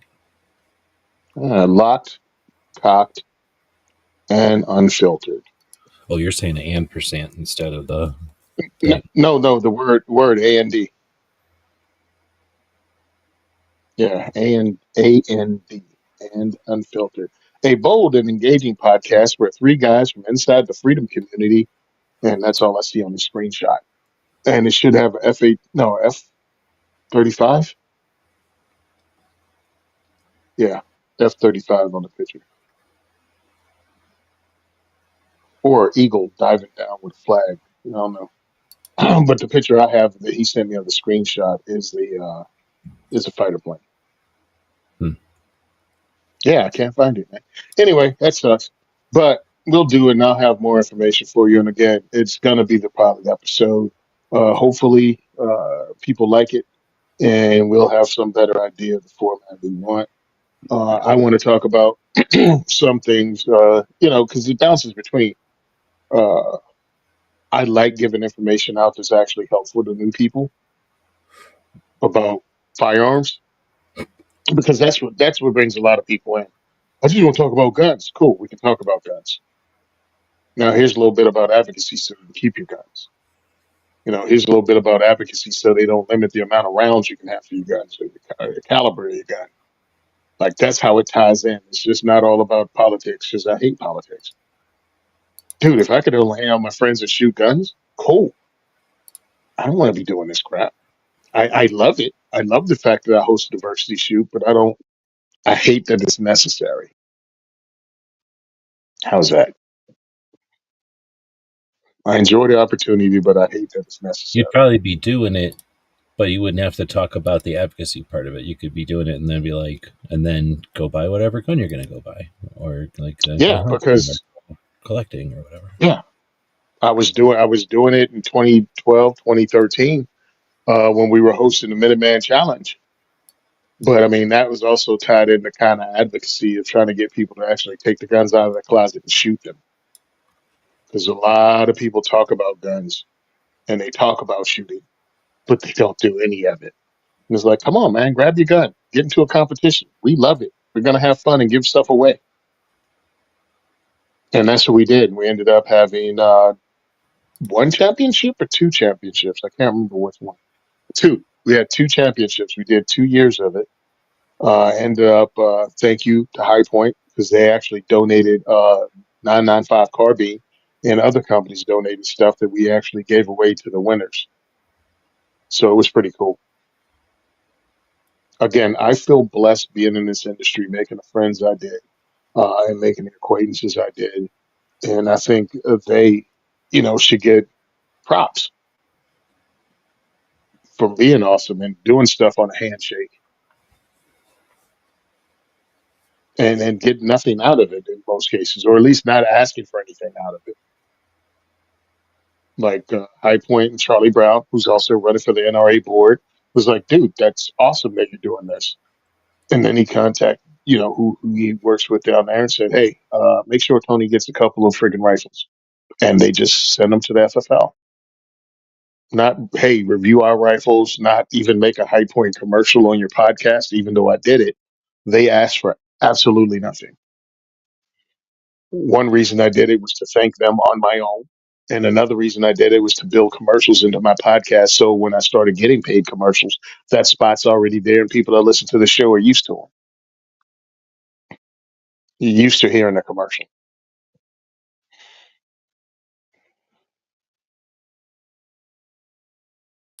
Uh, When is the next diversity shoot now? let me see. I have not commercials. Geez, dork. I already have ticket sales for two of them up already. So the next one, January, February, March 20th. March 20th is the next diversity shoot at Union Hill Gun Club. And then after that is April 3rd. I think I'll put that up tonight. And then April 17th is at Gun for Hire.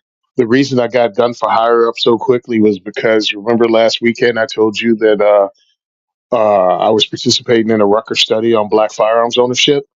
So the person that interviewed me, I invited them and the doctor that's running it to come to the diversity shoots. And they looked at the calendar and said, "Hey, we can be at the one, one in April."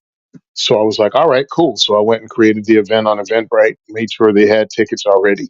And the minute I posted it, not only did the ladies from Rutgers actually pick up one, but I sold like six more. Like people were just waiting, chomping at the bit to buy tickets for the Gun for Hire event.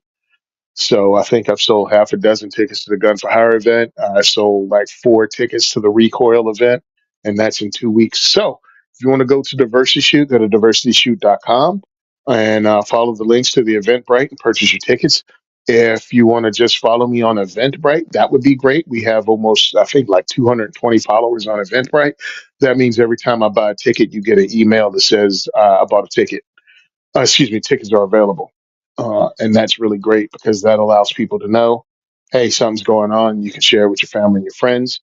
I'm not using AI to write my emails. I'm actually writing emails out myself to actually communicate with people. That's old It's like, fashioned. hey, yeah. Well, my whole thing is I tried the AI out, right, just to see what the letter said. And it's like, no, that doesn't sound like I speak. But it did give me an idea, kind of the layout, like how people write that stuff. But I'm like, no. Hey, you've been to my event before. You already purchased a ticket. That's how come you're a member. How come you're following me? But we have an event coming up. And even if you don't go, tell your cousin, your aunt, your family, let someone in your social circle know we have these events. You've already been. You know it's great. And here are the ticket links. There you go. It's more personable. Hey, I know you've shown up at this event before. We're having another one. And one of my guys got a really cool Ross Martin. And when I finally get all my paperwork, I can have a really cool, brand new Lone Wolf, Lone Wolf Dust 19X, which is, a third gen Glock 19X from this company called Lone Wolf, which they've been making Glock parts forever. And they decided just to put all the Glock parts together and sell their own firearms now. And it's funny because it's one of those companies that got purchased by, the Navy SEAL law enforcement veterans. And dude, the very first time they put a pistol together, they stepped in dog poo, and it was hilarious because we goofed on them. And you can't even find a screenshot of the gun they came up with. They had it labeled with alphabets so you know what everything was. So it's really simple for people to use. So A was on the grips, like B was on the trigger. C was on the slide, so you can rack the slide with the little C's. And D was a sight picture. Like they actually had it was horrible, bro. It was horrible. I think I missed that. When was this? Oh, dude, it had to be 4 or 5 years ago. Um, yeah, and it was all about. It was put together by Navy SEALs, and it was their idea. The people that ran the company were veterans and law enforcement. And then they had a commercial that was talking. It was a mom, a grandmom like lady and her husband. They made it so simple to use. All I had to do was remember the alphabet to shoot the firearm. And I laughed hysterically because I swear if the firearms industry made a skit, like Saturday Night Live type skit, that would have been it. It was that horrific. And one of the things I pointed out was this is one of the disadvantages of having companies owned by veterans that are not in touch with civilian firearms ownership. Their idea of civilians are that it's just way too complicated for them to understand this, and you have to dumb it down. Civilian firearm ownership, you have to dumb instructors instruction down. And it was 100% apparent in the commercial, in the write up for the firearm. Oh, and I don't think we were alone with the people. It was dumber than Grip Zone on the side of a freaking Springfield Armory. It was dumber than that. And they learned from it and they pulled it. And I doubt if you can even find the marketing on it. Maybe if you go to Firearms Insider and just go into a freaking death scroll, you'll see the pictures we posted. Again, it had to be 4 years ago, 4 or 5 years ago, and we do a show every week for the last decade. So again, you'll have to spiral into a death scroll to get to it, to see the pictures or even find the episode. But man, did we goof on it extremely. And why do I say that? Because a lot of friggin' police and law enforcement, I mean, police, excuse me, a lot of law enforcement and military, and this is coming to you as a veteran that works with law enforcement, they have a very condescending view of civilian firearms ownership and the skills that these people bring. Mainly because most of them have never actually competed and gotten their ass handed to them by the dentist from down the road. Because once they did, they might like have a better outlook. There's a lot of people that it's an accessory to them, like a belt or like a hat. So they're putting as much thought into it as their hat or their belt, and it's like this is the way you're told to wear your belt, so you wear your belt this way. Like nobody told you to buy that other belt, so what are you doing wearing? You know what I mean? They're just very matter of fact. Is that the nice way of saying it? Oh, what? Oh, very practical with it, or Well, see? practical is Oh, you being talk. too nice. I mean, there's people that are like they don't think of it as anything more than just another tool, and they were told to do their tool this way or use their tool this way, and you're going to learn to use their tool this way, and they just don't have a lot of tolerance maybe for other uh, ways of doing it. Oh, you're talking about military and police, law enforcement. I mean, Yeah, military and law enforcement. Yeah, yeah, one hundred and percent. they could care If there less was that, ever, that there's like they don't care that there's 100 other kind of guns than a Beretta. They know a Beretta, the Beretta. That's it. uh They could care less. All the yeah, rest is frivolous. and that was one of my complaints about law enforcement, and excuse me, is one of my complaints about people that go, I'm not going to any instructor unless they've been in the stuff, unless they've been shot at, or law enforcement and military. I'm not. What else is a civilian instructor going to teach me? And I'm like, well, that's a not a really smart way to look at it. I'm like, law That's enforcement just and military are institutionalized in their training for the most part. So you're getting training that may be 20, 30 years old. And things have developed outside of that. And you're just going to learn some old crap by some people that go, it's my way or the highway. No, civilians do things like compete. Civilians get into civilian armed confrontations. And it's 180 degrees different than what law enforcement does. And it's almost on a different planet than what military do. What in the heck does your freaking law enforcement officer, or even, man, this is regular law enforcement officer or special forces operator, know about carrying a freaking 380 and having somebody try to rob them in the mall? Or you know what I mean? It's like, no, the way they carry their firearm is different. The way they respond to deadly force is different. Everything about it is different. The only thing you have in common is pulling triggers, hitting targets, and the firearm safety rules. yeah, like situational awareness or something. But yeah, like your rules of engagement are different. Your like skill set is different. Your size is different, probably. Yeah. Oh, by the way, yes, your strength level, your fitness level, and your mindset, all different than your 62-year-old grandmother that has somebody break into their house or something. So I'm All of throwing on it's the different. screen here. This is Battlefield Vegas. They've got a bunch of tanks and stuff in addition to the rental firearms that you can shoot there. They have like a bunch of full auto Yep. guns you can shoot in Vegas, and they've got all these military vehicles. I actually don't have any idea where this is. Is this at the range? Are they calling it Uh, Pro Gun Vegas? I mean, it looks kind of like it could be Pro Gun Vegas, but it's a different part of Pro Gun Vegas for sure. But anyway, they're showing this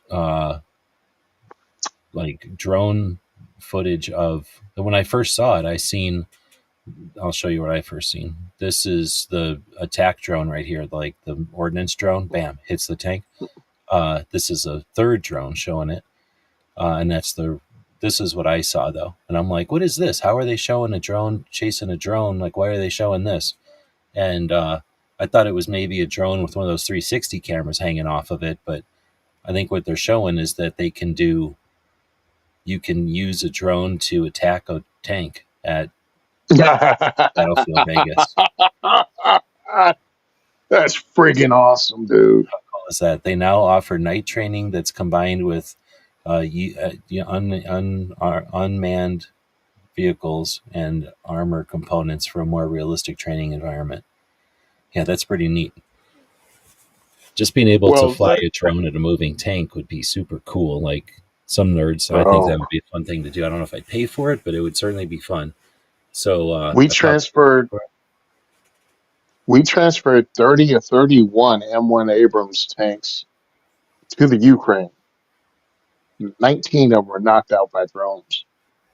really. Oh, you're talking about you. I thought you meant you. You're talking about in general the ones that we sent over. Yeah, yeah, the ones that we sent over. So yeah, I mean the world is changing. I mean to fly a drone at a tank now, even to do it for the heck of it, is pretty much on the cutting edge of freaking warfare right now. Yep. I mean that's the equivalent of in the 1800s. It's the equivalent of being in the Civil War and having a cartridge fire and lever action. Like while the Civil War is going on, I'm like, hey, come down to Tony's range and shoot this Henry lever action. It's Dude, you like know what that's what's else? on the Like in the front Civil lines. War, they did is they got in balloons and went up in the air, and that changed a bunch of shit. 100%. When the dude could get up in the air with a set of binoculars, I think they had binoculars, right? And then Yep. probably Hmm. yelled at him or something, or maybe one of them two cans on the end of a cord. I bet you they could do that really well. Well, what they did was they go up on there and they'd either signal semaphores or they would drop notes down, giving them Drop information. notes, yeah, that's But probably it. Yeah, yeah, but the conversation that goes back up, the questions that they ask, would get you real time answers back then. yeah, Like seriously, that's you pretty know, neat. your signal, like where's the artillery hitting, and you can adjust artillery fire from above. Yeah, that was real stuff, bro. The American Civil War was the first modern battlefield, the modern war, When because did you it had begin? logistics. Oh, you had logistics with trains. You had communication with telegraphs. You had the balloons, so you had air. Like that was a lot. Oh, and you had steel ships with the Monitor and the Yeah, Minotaur. Yeah, yeah, that was actually the first modern war, and they were steamships.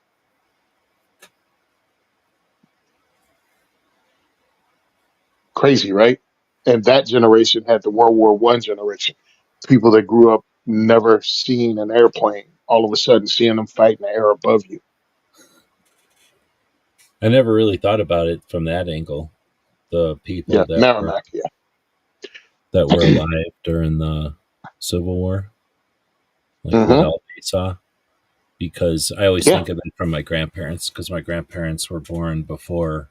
Wait, were they born before planes? They were either born before planes or right at the beginning of airplanes, like literally.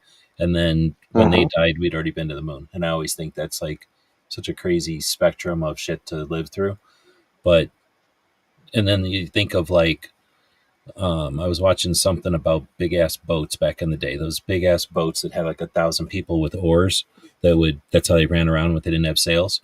You know, they were like when the Hmm. sails, when the winds weren't up, they'd have to have a bunch of people in there with oars.